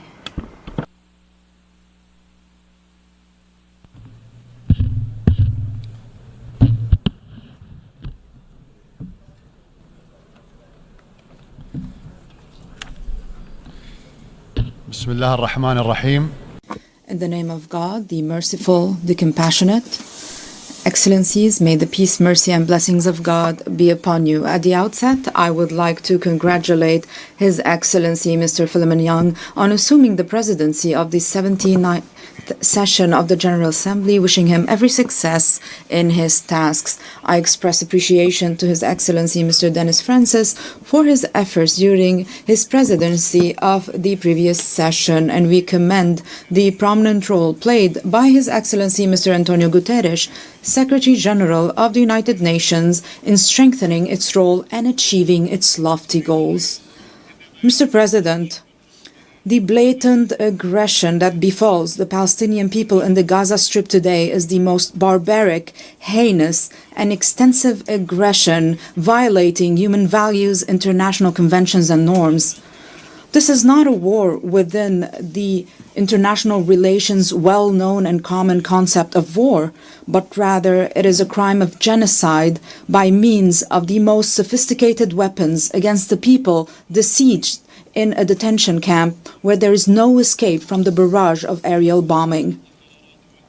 Resolutions, condemnations, and reports have been exhausted. Nothing is left except the undeterred, ongoing, and premeditated stark crime with children, women, and the elderly as their victims. We oppose violence and the targeting of innocent civilians by any party.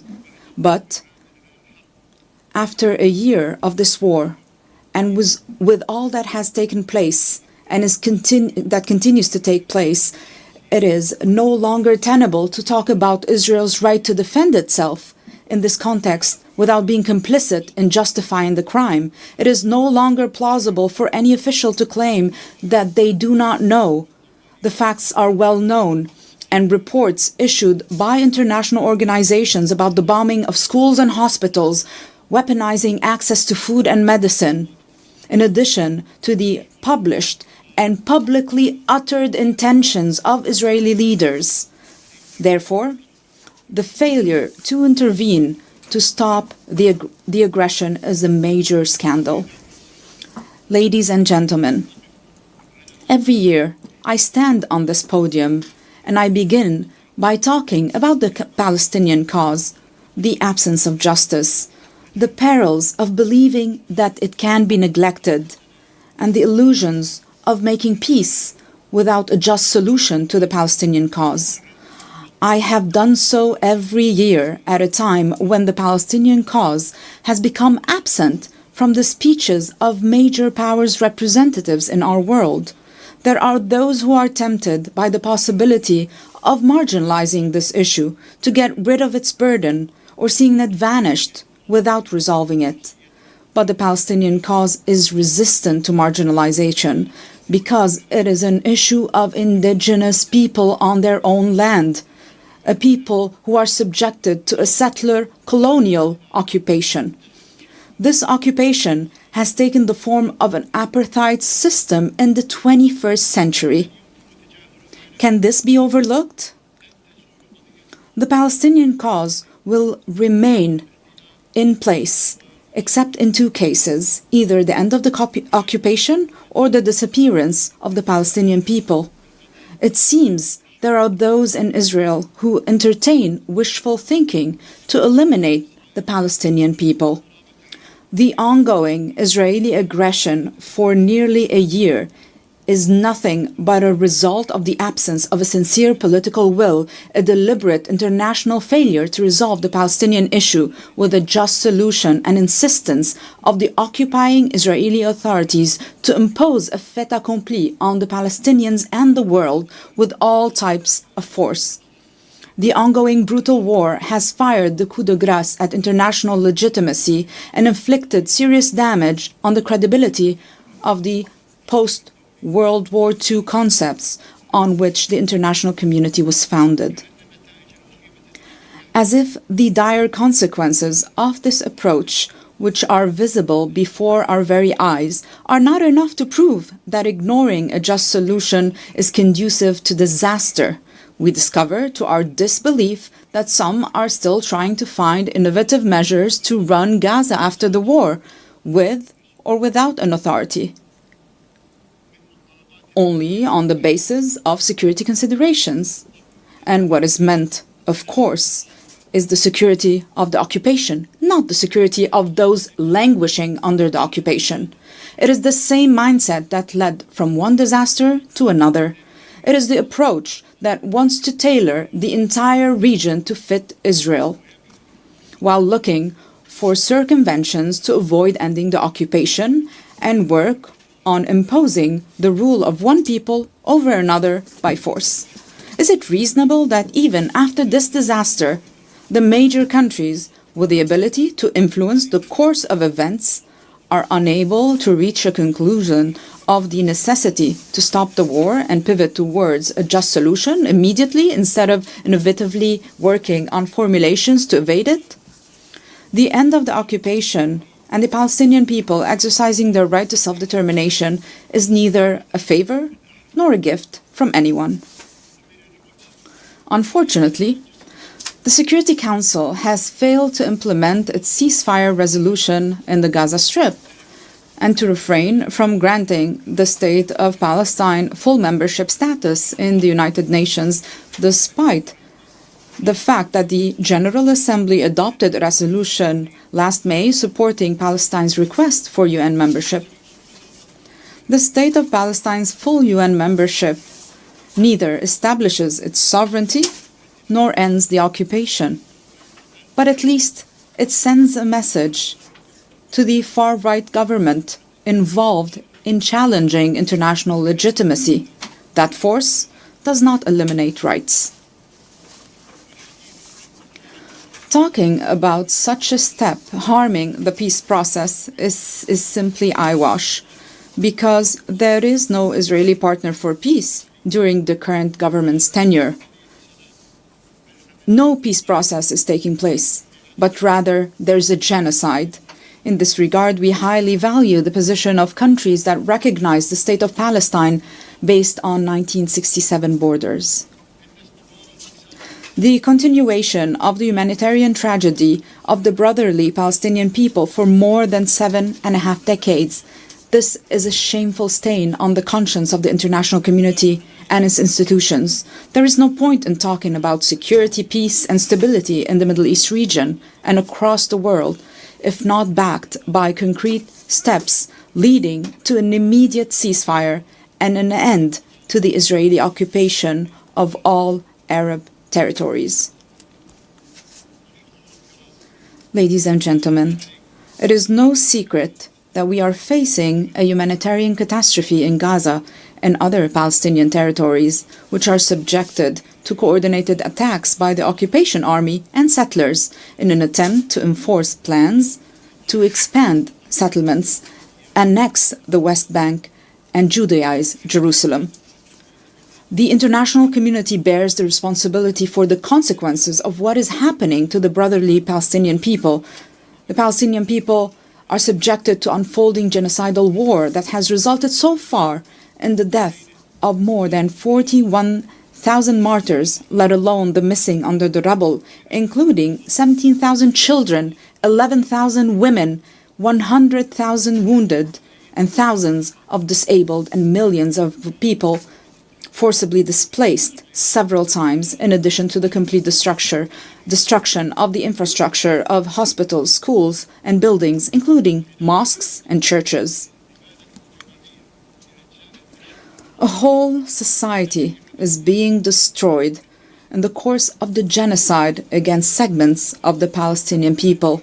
It is the Gazan Palestinian community that has retained its composure and achieved remarkable development levels amid more than 17-year-old stifling siege.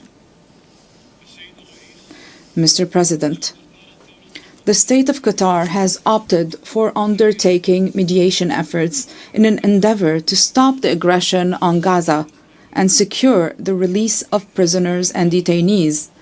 It is a mediation amidst fierce war and complex circumstances during which one party would not hesitate to assassinate counterpart political leaders with whom it negotiates, such as the assassination of Ismail Haniyeh, who many people feign forgetfulness that he was not only the political leader of Hamas, but also the first elected Palestinian prime minister.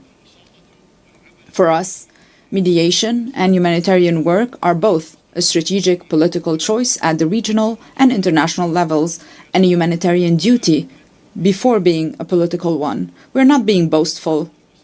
Our mediation efforts in partnership with the Arab Republic of Egypt and the United States of America culminated in a humanitarian agreement last November. It resulted in a brief ceasefire in the Gaza Strip, the release of 240 Palestinian prisoners and 109 of the detainees in Gaza. It increased the flow of relief shipments. We also provided humanitarian support to the civilian population in the Gaza Strip and contributed to evacuating the wounded and the sick. We supported humanitarian initiatives to deliver aid through all accessible routes. We increased our support to UNRWA, an irreplaceable international agency whose services are indispensable and which has been subjected to defamation for political purposes related to the Israeli government's desire to eliminate the refugee crisis without resolving the Palestinian cause.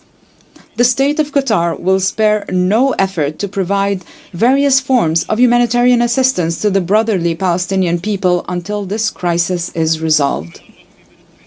Despite the daunting challenges, obstruction attempts, and the aspersions we are subjected to, we will continue our efforts of mediation to resolve the disputes through peaceful means, as we are cognizant that any dispute will never lack a force interested in its continuation, while being skeptical of any mediation regardless of the intentions.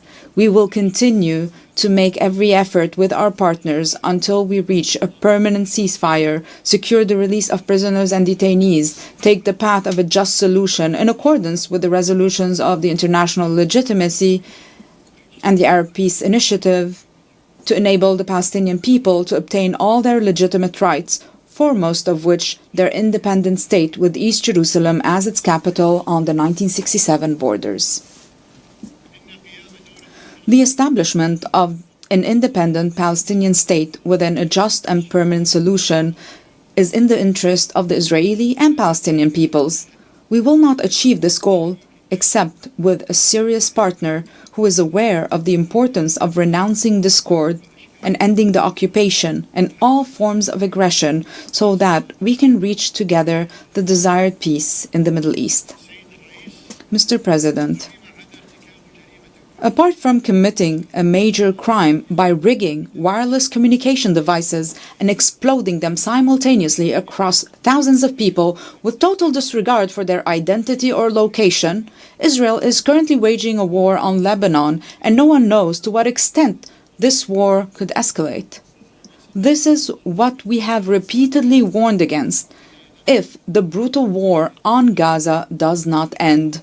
This systematic destructive war must stop, and this is the choice before Israel, as its leaders know very well. They know that it will neither bring security nor peace to northern Israel nor to Lebanon, and that the key to security rests on a just peace. Stop the aggression on Gaza. Stop the war on Lebanon. In brotherly Yemen, we look forward to preserving the 2022 truce and proceeding therefrom towards a comprehensive ceasefire, resolving the crisis, ensuring Yemen's unity, and achieving the aspirations of its brotherly people through negotiations between the Yemeni parties based on the outcomes of the National Dialogue, the Gulf Initiative, and relevant Security Council resolutions. As regards to the crisis in Syria, and since the beginning of the crisis, the position of the State of Qatar has been clear, and that is that Qatar is keen on the interests of brotherly Syrian people, hoping that the parties and countries involved in the crisis will be convinced of the necessity for dialogue and understanding to end this crisis in accordance with the Geneva Declaration 1 and Security Council Resolution 2254 in a way that will achieve the aspirations of the Syrian people and preserve Syria's unity, sovereignty, and independence. Regarding the Sudanese issue, we call on all the Sudanese parties to stop the fighting, and we reaffirm our support for all regional and international efforts to end this crisis in a way that will ensure the unity of state institutions and the sovereignty and stability of Sudan.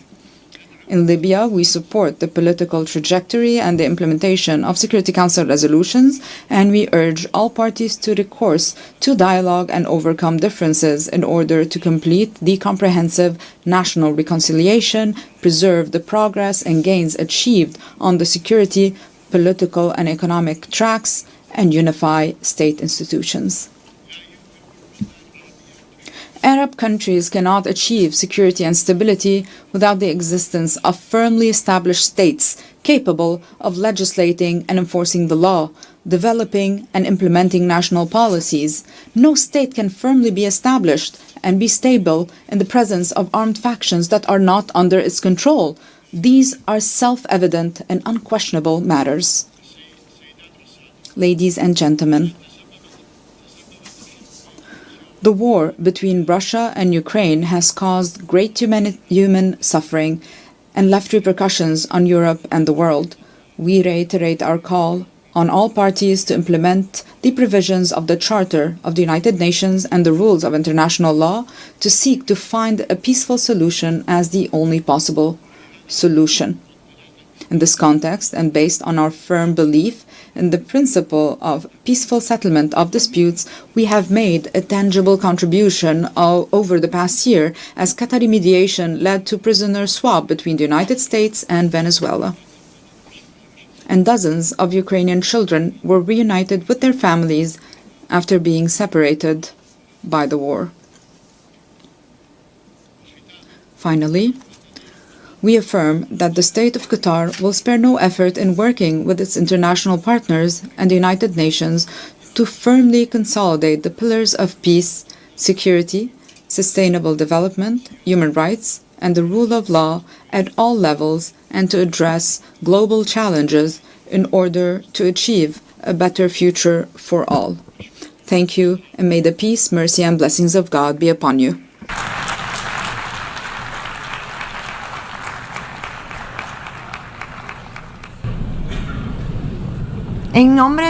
On behalf of the Assembly, I wish to thank the Emir of the State of Qatar.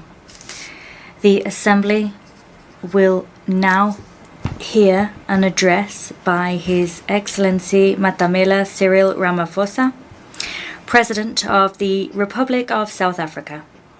I request protocol to escort His Excellency. I invite him to address the Assembly.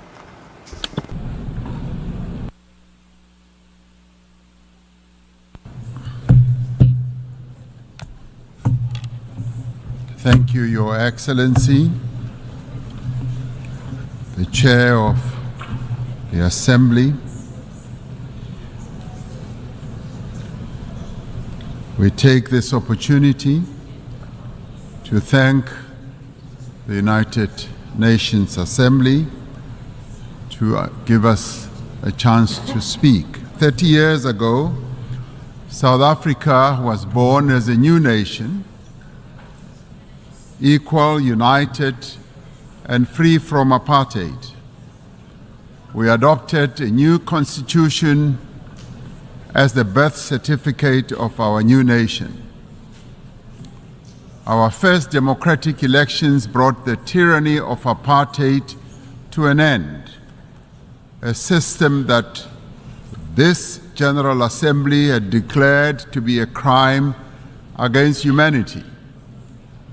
In adopting Resolution 2202A in 1966, as later endorsed by the Security Council in 1985, the United Nations was a beacon of hope in our quest for justice.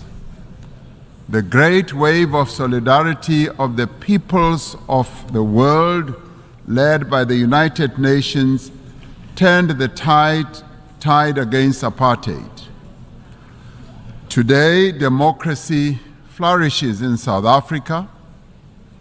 We have a progressive constitution, an entrenched human rights culture, and strong institutions.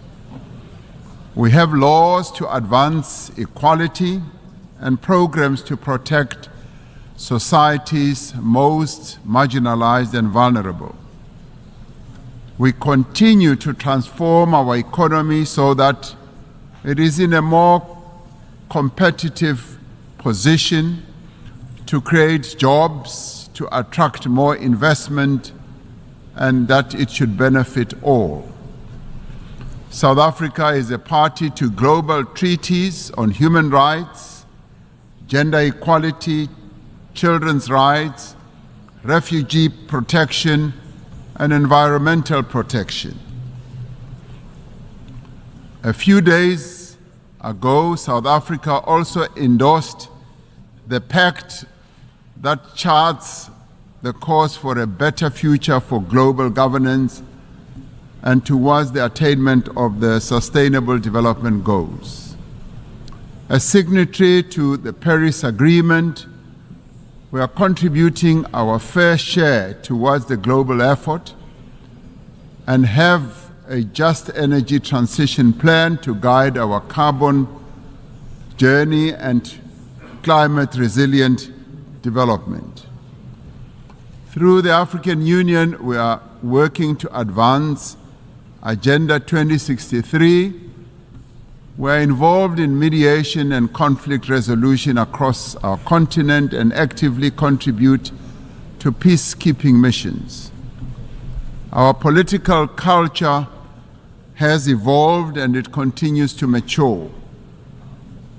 We have just held our 7th free and fair general elections since our democracy, paving the way for the formation of the Government of National Unity. 10 political parties have coalesced around a common agenda for economic growth, job creation, poverty eradication, and sustainable development. South Africa is in a new era, an era of great promise.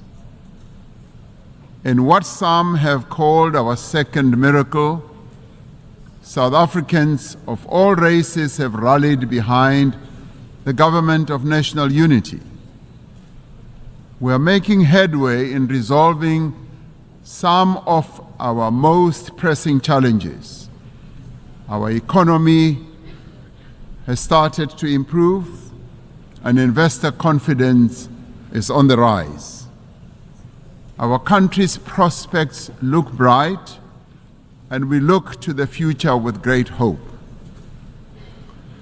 The South African story bears witness to the enduring role of the United Nations in global matters.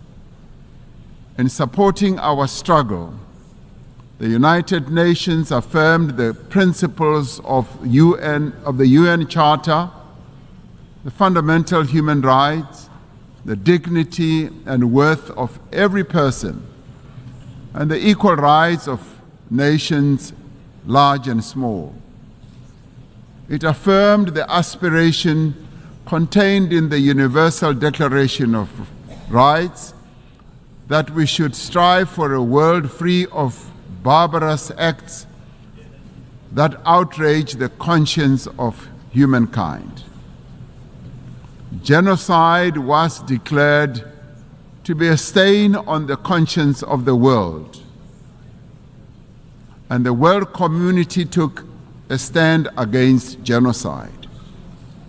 Apartheid was declared a crime against humanity and a stain on the conscience of the world. The United Nations took a stand against apartheid.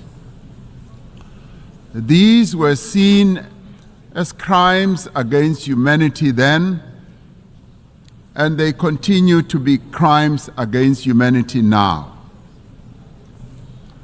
It has been 11 months since the Hamas attack that killed 1,200 people and where hostages were taken. As South Africa, we have condemned this attack. In response, Israel embarked on an act of collective punishment in its assault on the people of Gaza. The torment of the people of Gaza continues unabated. More than 41,000 Palestinians have been killed. Homes, hospitals, churches, mosques, and schools lie destroyed. Famine and disease stalk the streets of Gaza. This cannot but shock our collective humanity. The violence the Palestinian people are being subjected to is a grim continuation of more than half a century of apartheid that has been perpetrated against Palestinians by Israel. We South Africans know what apartheid looks like. We lived through apartheid. We suffered and died under apartheid. We will not remain silent and watch as apartheid is perpetrated against others.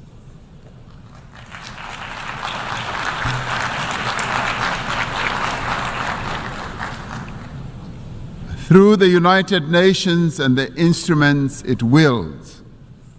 We must end the suffering that Palestinians are being subjected to. We are called upon to uphold the principles of the UN Charter and to uphold consistently and in their entirety the fundamental tenets of international law.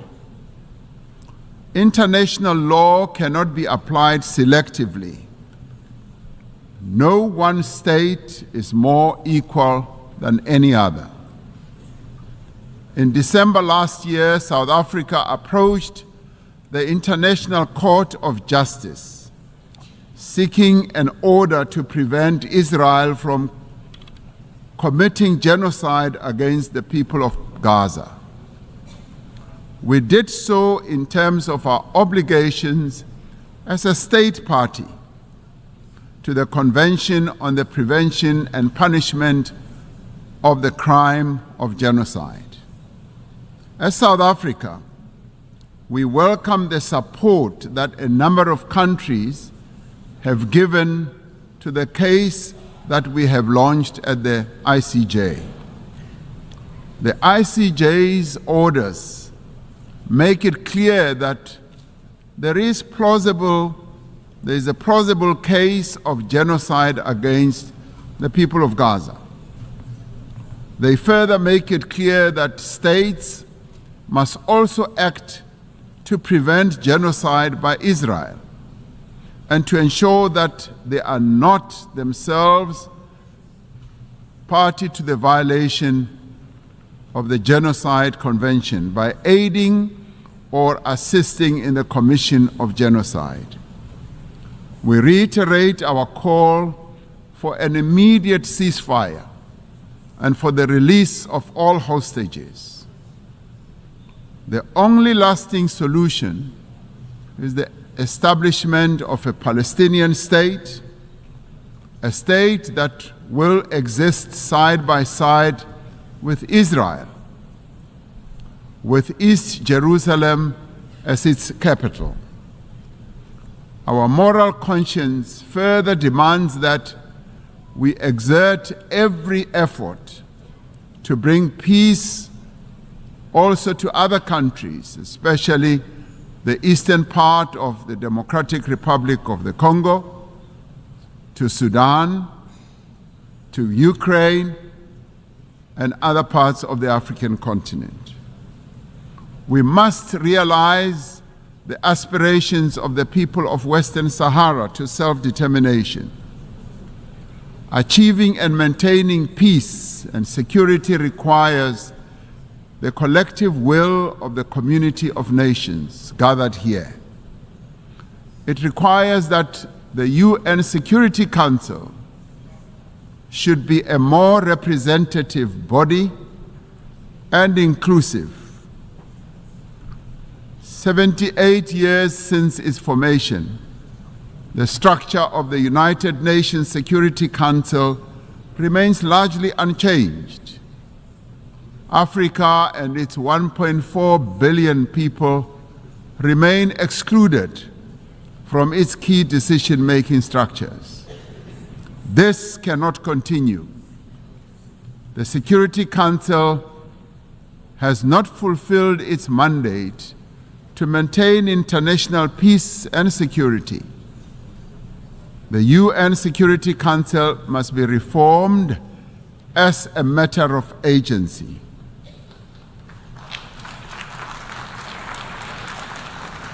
We would like to see the Security Council being more inclusive so that the voices of all nations can be heard and be considered. It cannot remain an exclusive club of just 5 nations to the exclusion of the many nations in the world. Africa stands ready to play its role in building a safer global order by participating in the work of the UN Security Council on the basis of respect and acceptance. The African Union and its member states are engaged in mediation, in dialogue and diplomacy across our continent to create conditions under which peace and development can take hold. There must be greater collaboration between the United Nations and the African Union towards resolving a number of conflicts and also in addressing the root causes of conflicts that continue to rage. Pandemics and endemics pose a serious threat to us all. We are concerned by the spread of mpox across the world and in Africa in particular. We urge the international community to mobilize vaccines and other medical countermeasures for deployment where they are most needed. Economic prosperity is key to sustainable peace. Through the Africa Continental Free Trade Area, we are establishing the foundation for a massive increase in trade and investment and infrastructure in our continent. The AFCFTA will further integrate regional economies and accelerate Africa's industrialization and economic growth. The climate crisis is now a full-blown climate emergency in the world. It impacts very devastatingly to both countries and citizens of many countries. Extreme weather, such as flooding, fires, and droughts, are becoming wreaking havoc on societies, economies, and the livelihoods of ordinary people. Despite being least responsible for climate change, developing economy countries, and particularly African countries, are bearing the brunt of what they did not create and are in the front line. As South Africa, we remain committed to contributing our fair share to reduce global emissions, guided by the principle of common but differentiated responsibilities and respective capabilities. We have adaptation and mitigation programs and policies in place and have passed a climate change law to further support our emissions reduction targets. It is essential that climate actions do not deepen global inequality or stifle the developmental aspirations of the Global South. The industrialized nations are not honoring their climate commitments, and we repeat the call for predictable and sustainable financing for climate action. We must operationalize the agreed upon climate financing and capacity building instruments to advance mitigation and adaptation. Pursuing sustainable development necessitates that those with greater means should support those who lack them.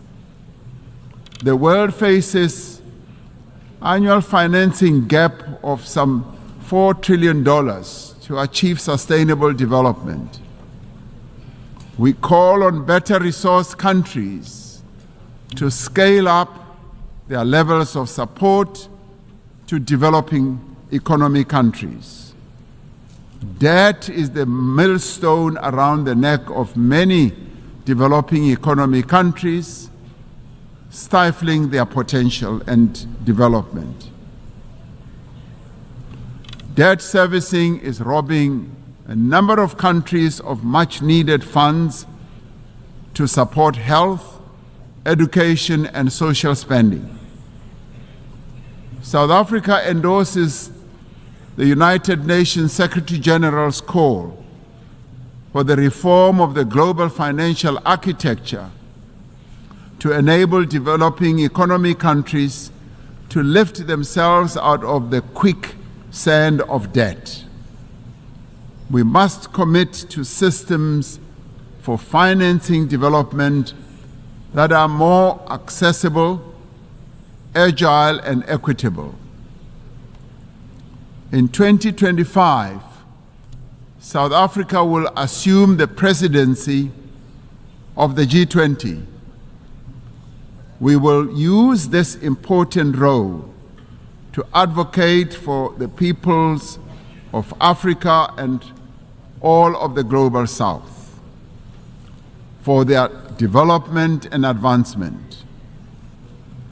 South Africa welcomes the adoption of the Pact for the Future and congratulate our sister country, Namibia, as well as for the Federal Republic of Germany for having ably steered the United Nations towards the adoption of the resolution in this regard.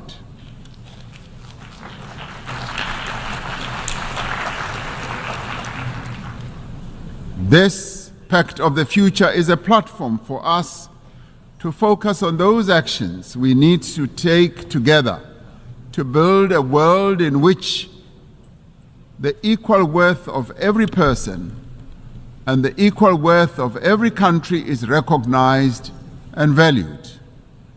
We particularly welcome the commitments to place poverty eradication at the center of all our efforts, and for the Sustainable Development Goals financing gap in developing countries to be closed. The disparities in wealth and development within and between countries is simply unjust and unsustainable. We must continue to strive for equal treatment, for equal opportunity and advancement for all individuals and all nations. The Pact for the Future must reinvigorate international solidarity. Like veins that carry sustenance to every part of the body, solidarity is the lifeblood of human progress. It binds us together to nourish the greater good. It is achieving the greater good for the common good to which we all strive.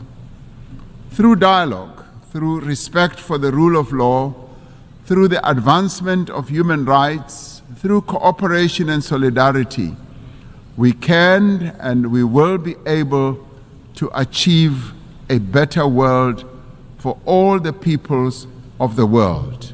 I thank you.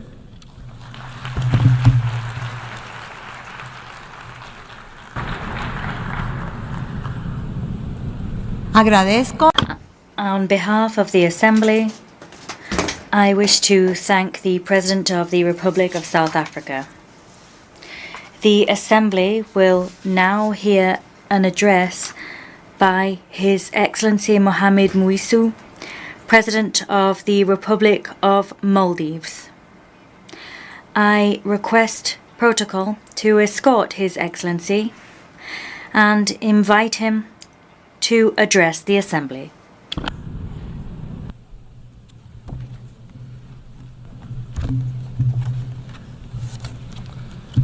Bismillahir Rahmanir Rahim. Mr. President, Mr. Secretary General, Assalamu alaikum and good afternoon. Mr. President, congratulations on the assumption of your presidency of the General Assembly. Our appreciation also to your predecessor for his strong leadership.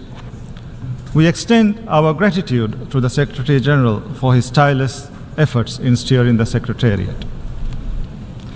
We gather here today at a delicate moment in the world history. Let's not mince our words today. Humanity is in deep trouble, facing an ever-growing list of crises: conflict, poverty, hunger, climate change, the wealth gap, the cost of living crisis, migration, occupation, opioid addiction, the list goes on and on and on. In fact, I have a map here of the world with countries which are facing some sort of crisis in red. Do you see any countries in green who are not facing any crisis? Do you know why? Because we are all deep in the red. Humanity is in crisis, and in many cases, it's man-made. But we look the other way, continuing with business as usual. While the alarms are ringing, the band is still playing the same old tunes as the whole ship descends deeper and deeper into uncharted waters. We need nations united in harmony, not united nations in misery.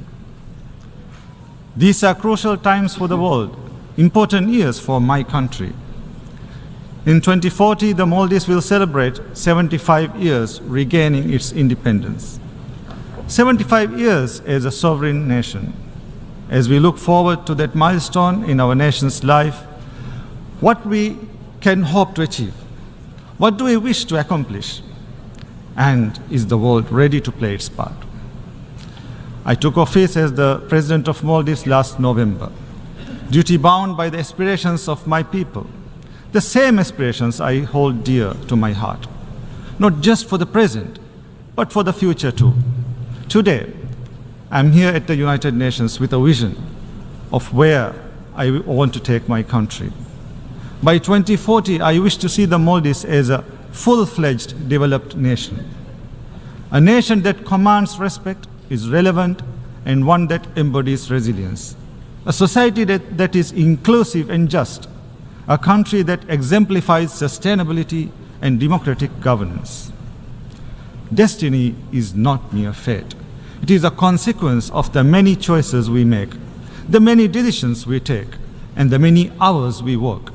Becoming a developed nation may seem like a daunting task and a distant possibility, but I can tell you this, with a goal in sight and a plan in hand, it is achievable because prevailing and even flourishing against formidable odds is nothing new for the Maldivians. In 1965, when we regained independence, we were among the poorest countries in the world. 1/3 of our population was illiterate. More than 1 out of every 10 babies were dying before their first birthday. We had no industries, barely any exports, and even fewer prospects. And in just 5 decades, we have reached upper middle income status, a feat we are incredibly proud of.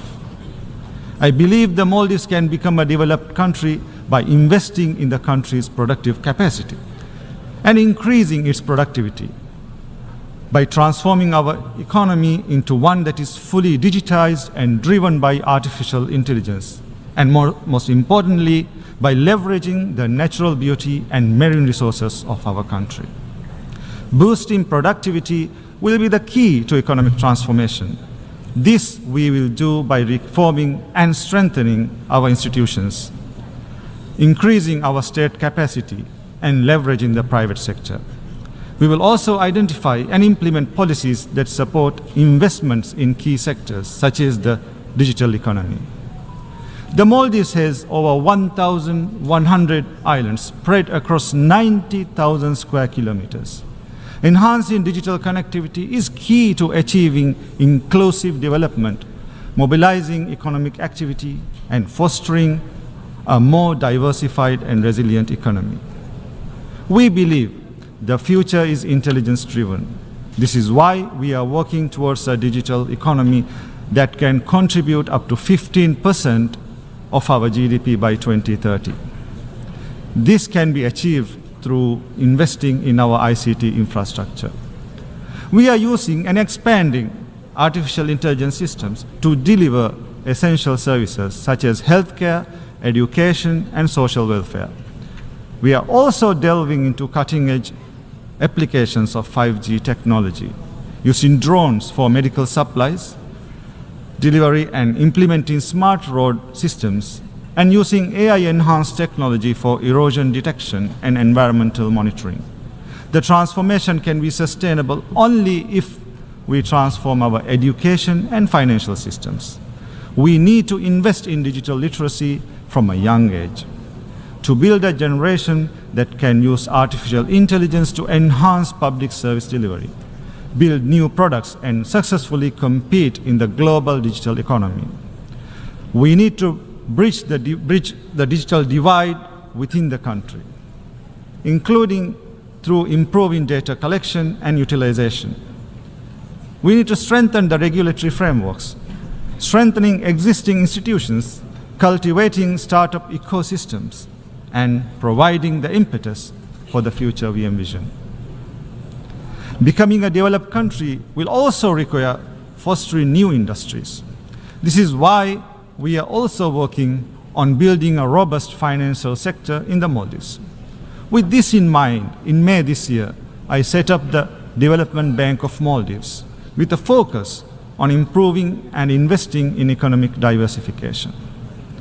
The result we desire is inclusive development, where equality of access to opportunities is guaranteed, where women and young people play key players in development, not mere spectators, and where every Maldivian citizen has adequate housing.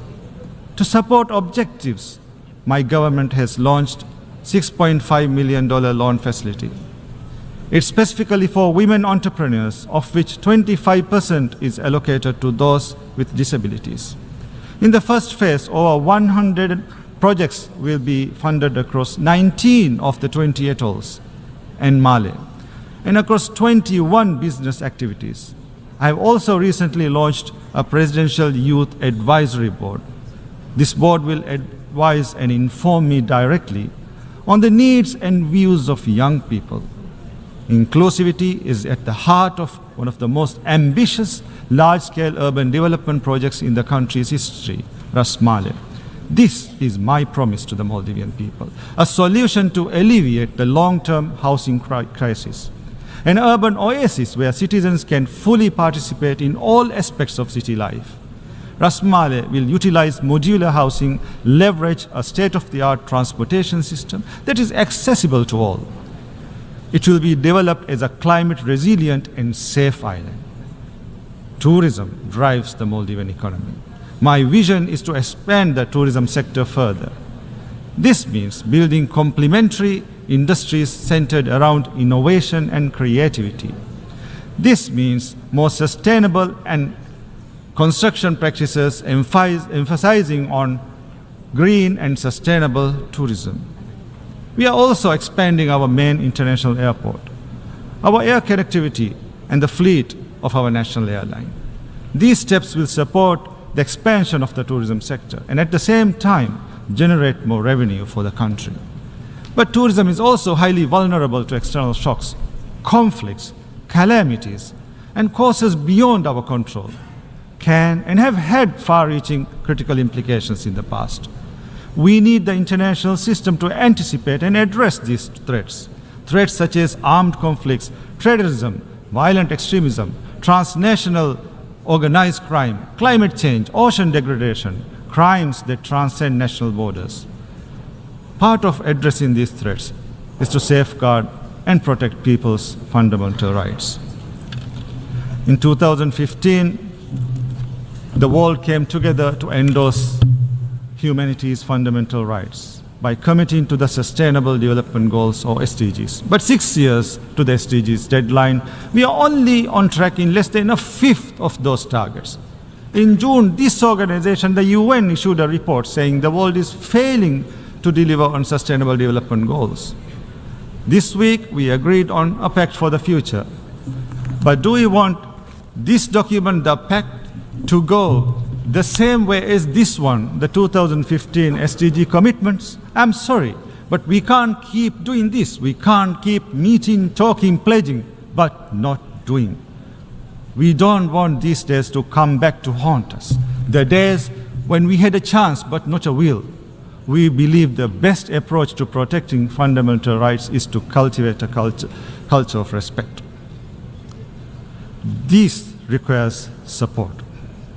The Maldives has a good track record of treaty ratification, implementation, and reporting. We champion the right to environment, because we are keenly aware of the consequences of environmental degradation. We also believe that violation of a right by any country, large or small, rich or poor, with powerful friends or not, must not be tolerated. This is why the ongoing massacre, the genocide by Israel in Gaza, is a travesty of justice and the international system. The repeated destruction of homes, hospitals, schools, humanitarian infrastructure, the repeated cycles of killing of men, women, children, babies, thousands upon thousands. The world is struggling to process the deaths of so many civilians in Gaza, and now Israel raids Lebanon, claiming hundreds more civilian lives there. Their cries haunt anyone with humanity. Their tears bitter our conscience. Israel's targeting of journalists, the eyes and ears of humanity, the killing of journalists, Palestinian journalists, Lebanese journalists, Al Jazeera journalists, the closure of Al Jazeera officers. How can we interpret this as anything other than brutal attempts to prevent the world from knowing about the crimes taking place? Israel must be held accountable for these acts of terrorism, for these violations of international law and UN resolutions. We must accept a sovereign and independent Palestinian state on the pre-1967 borders with East Jerusalem as its capital. We welcome the decision to seat our brothers and sisters from Palestine with us here in the General Assembly for the first time instead of behind us. Now we must ensure that Palestine becomes a full member of the UN. Mr. President,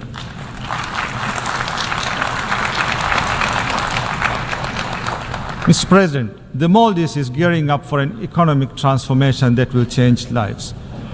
But our policies can deliver the results only with sufficient international financial support. The Maldives has always taken ownership and responsibility for its own development. While we have received extensive support towards our development, we urge the multilateral development funds, banks, and bilateral donors to view us as your partners, not just as recipients of aid, to stop looking at our inherent vulnerabilities as limitations, to adopt tailor-made approaches which are mutually beneficial, to reduce the cost of borrowing, to make the financial system work for us, not penalize us, to make your terms flexible, your financing less rigid, to make your lending targeted, affordable, and responsible.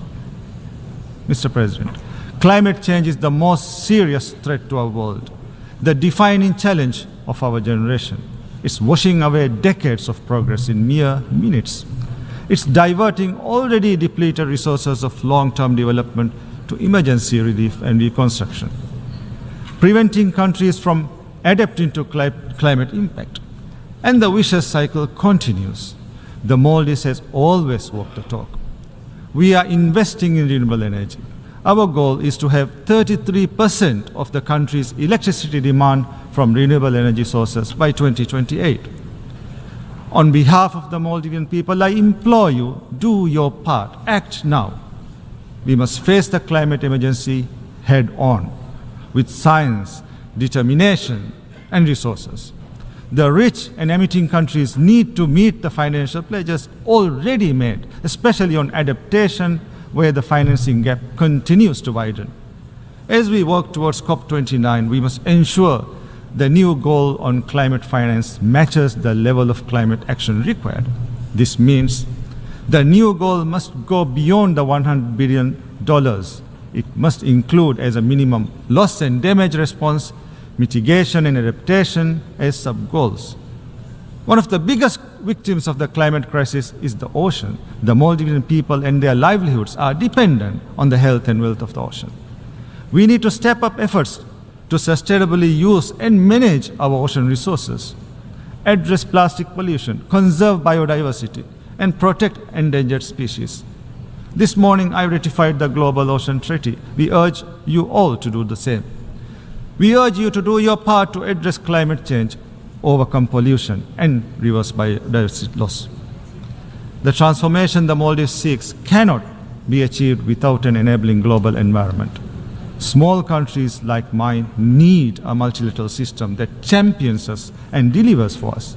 The United Nations is the epitome of the multilateral system. It is well positioned to promote sustainable development, to maintain peace and security, to promote and protect human rights, to enforce equality, the rule of law, inclusivity, and representativeness. But what we are witnessing is the opposite. Inability to stop climate change and environmental degradation, inability to stop war and genocide, inability to stop exploitation and suffering, inability to stop unequal representation. Hence, the United Nations needs reform and revitalization. It needs to be representative.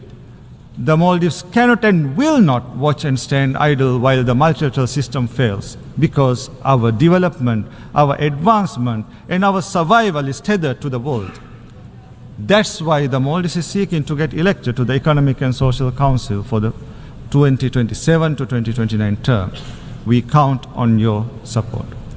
If elected, the Maldives will strive to make the UN development system more relevant to our times, continuously recalibrating and adjusting, utilizing the latest science and evidence, listening to the variety of opinions and views. The United Nations must enforce its decisions across the UN system and at local level. The United Nations is only relevant when it makes a real difference in our lives. Mr. President, 59 years ago, the Maldives reached out to the United Nations as its first port in a sea of uncertainty. We came here to this great hall, seeking recognition, seeking a partner. We came to you as a poor and impoverished country, but with a vision of prosperity, a vision which we made great progress with your support.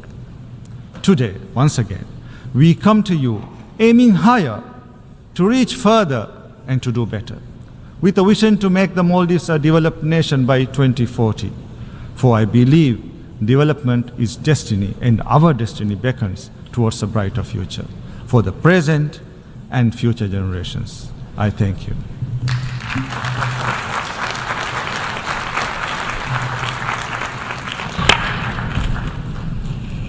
En nombre de la Asamblea, agradezco al presidente de la... On behalf of the Assembly, I wish to thank the President of the Republic of Maldives.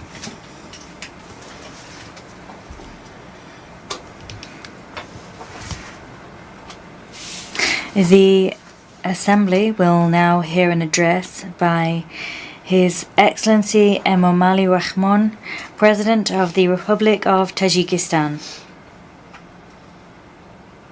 I request protocol to escort His Excellency and invite him to address the Assembly.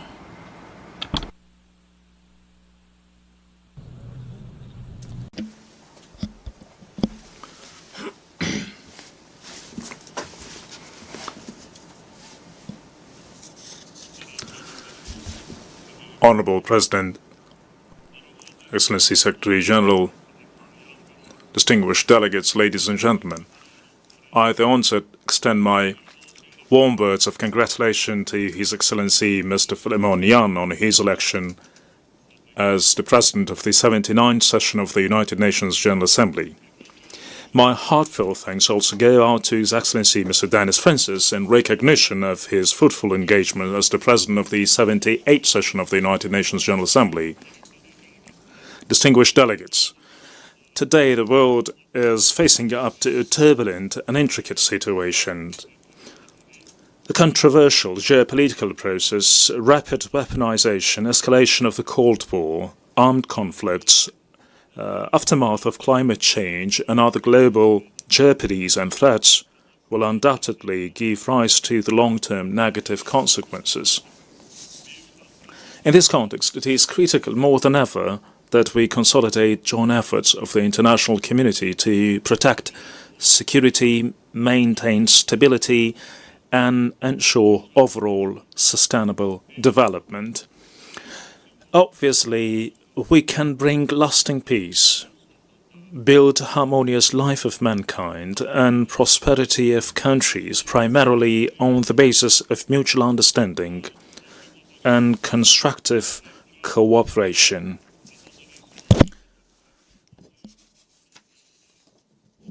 We ought to be united to achieve these objectives, bring all wars and conflicts to an end, as well as implement other peaceful goals. It is high time now to take bold and effective steps forward to strengthen the key role of the United Nations in resolving conflicts and restoring peace and stability across the planet. I, in this regard, would like to propose to adopt a special United Nations General Assembly resolution declaring the decade of promotion of peace for future generations. As I've stated time and again, Tajikistan always advocates the solution of all conflicts only through political and diplomatic means. At the same time, I would like to emphasize that the Republic of Tajikistan continues uninterrupted, unwavering support of an implementation of the 2030 Agenda to achieve Sustainable Development Goals. It is worth noting that the principal message of this agenda is also reflected in Tajikistan National Development Strategy 2030, and continued efforts are being taken to achieve the primary goals. Nevertheless, the existence of a wide range of difficulties hinder the timely financing of sustainable development.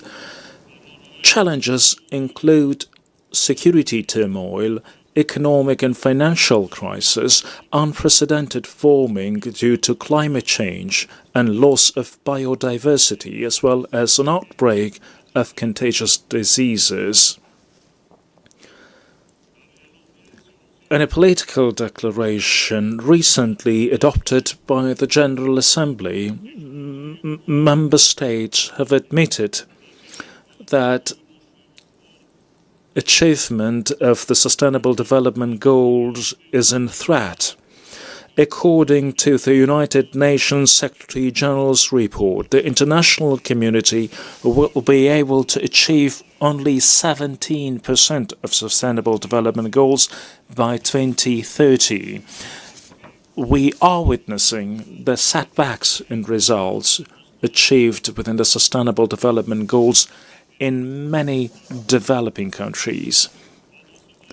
In view of this, we need to intensify our efforts to implement the 2030 Agenda in a timely manner and pay particular attention to the financing for sustainable development. It means that we need to prioritize sustainable development for developing countries and financing with a view to facilitate and promote the sustainable development achievement. We do also believe that the 4th International Conference on Financing for Development, scheduled to be held in Spain in July 2025, as per the United Nations General Assembly resolution, will play a crucial role in exploring new approaches to remove barriers on the way to financing for development. Necessarily, the activities of the international financial and economic system should meet the needs of developing countries so that it can facilitate the timely counter-response of member states to modern threats and challenges. In that context, in order to implement the goals and programs we've outlined, we believe it is important to continue financing countries in need by international financial institutions, especially through the means of the International Development Association, IDA. Digital technologies and artificial intelligence pave the suitable ways for achieving the Sustainable Development Goals. Tajikistan is taking effective and the most necessary measures for the gradual transition to digitalization system by adopting the national strategy and relevant conceptual legal acts. I, in this respect, propose to the General Assembly to adopt at its upcoming session a special resolution on the role of artificial intelligence in creating new opportunities for socio-economic development and acceleration of the Sustainable Development Goals achievement in the region of Central Asia. Tajikistan recognizes the importance of this Summit of the Future held in the framework of the current session of the United Nations General Assembly. The intergovernmental document, the Pact for the Future, adopted during the summit, plays a key role in ensuring peace, security and sustainable development, and we welcome the willingness of the international community to implement this pact. This pact was adopted at a time when millions of civilians are exposed to security risks and dangers in different regions around the world. We reckon that the international community must take joint and effective actions to withstand the threats of terrorism and extremism, radicalism, cybercrime, trafficking in narcotics and weapons smuggling,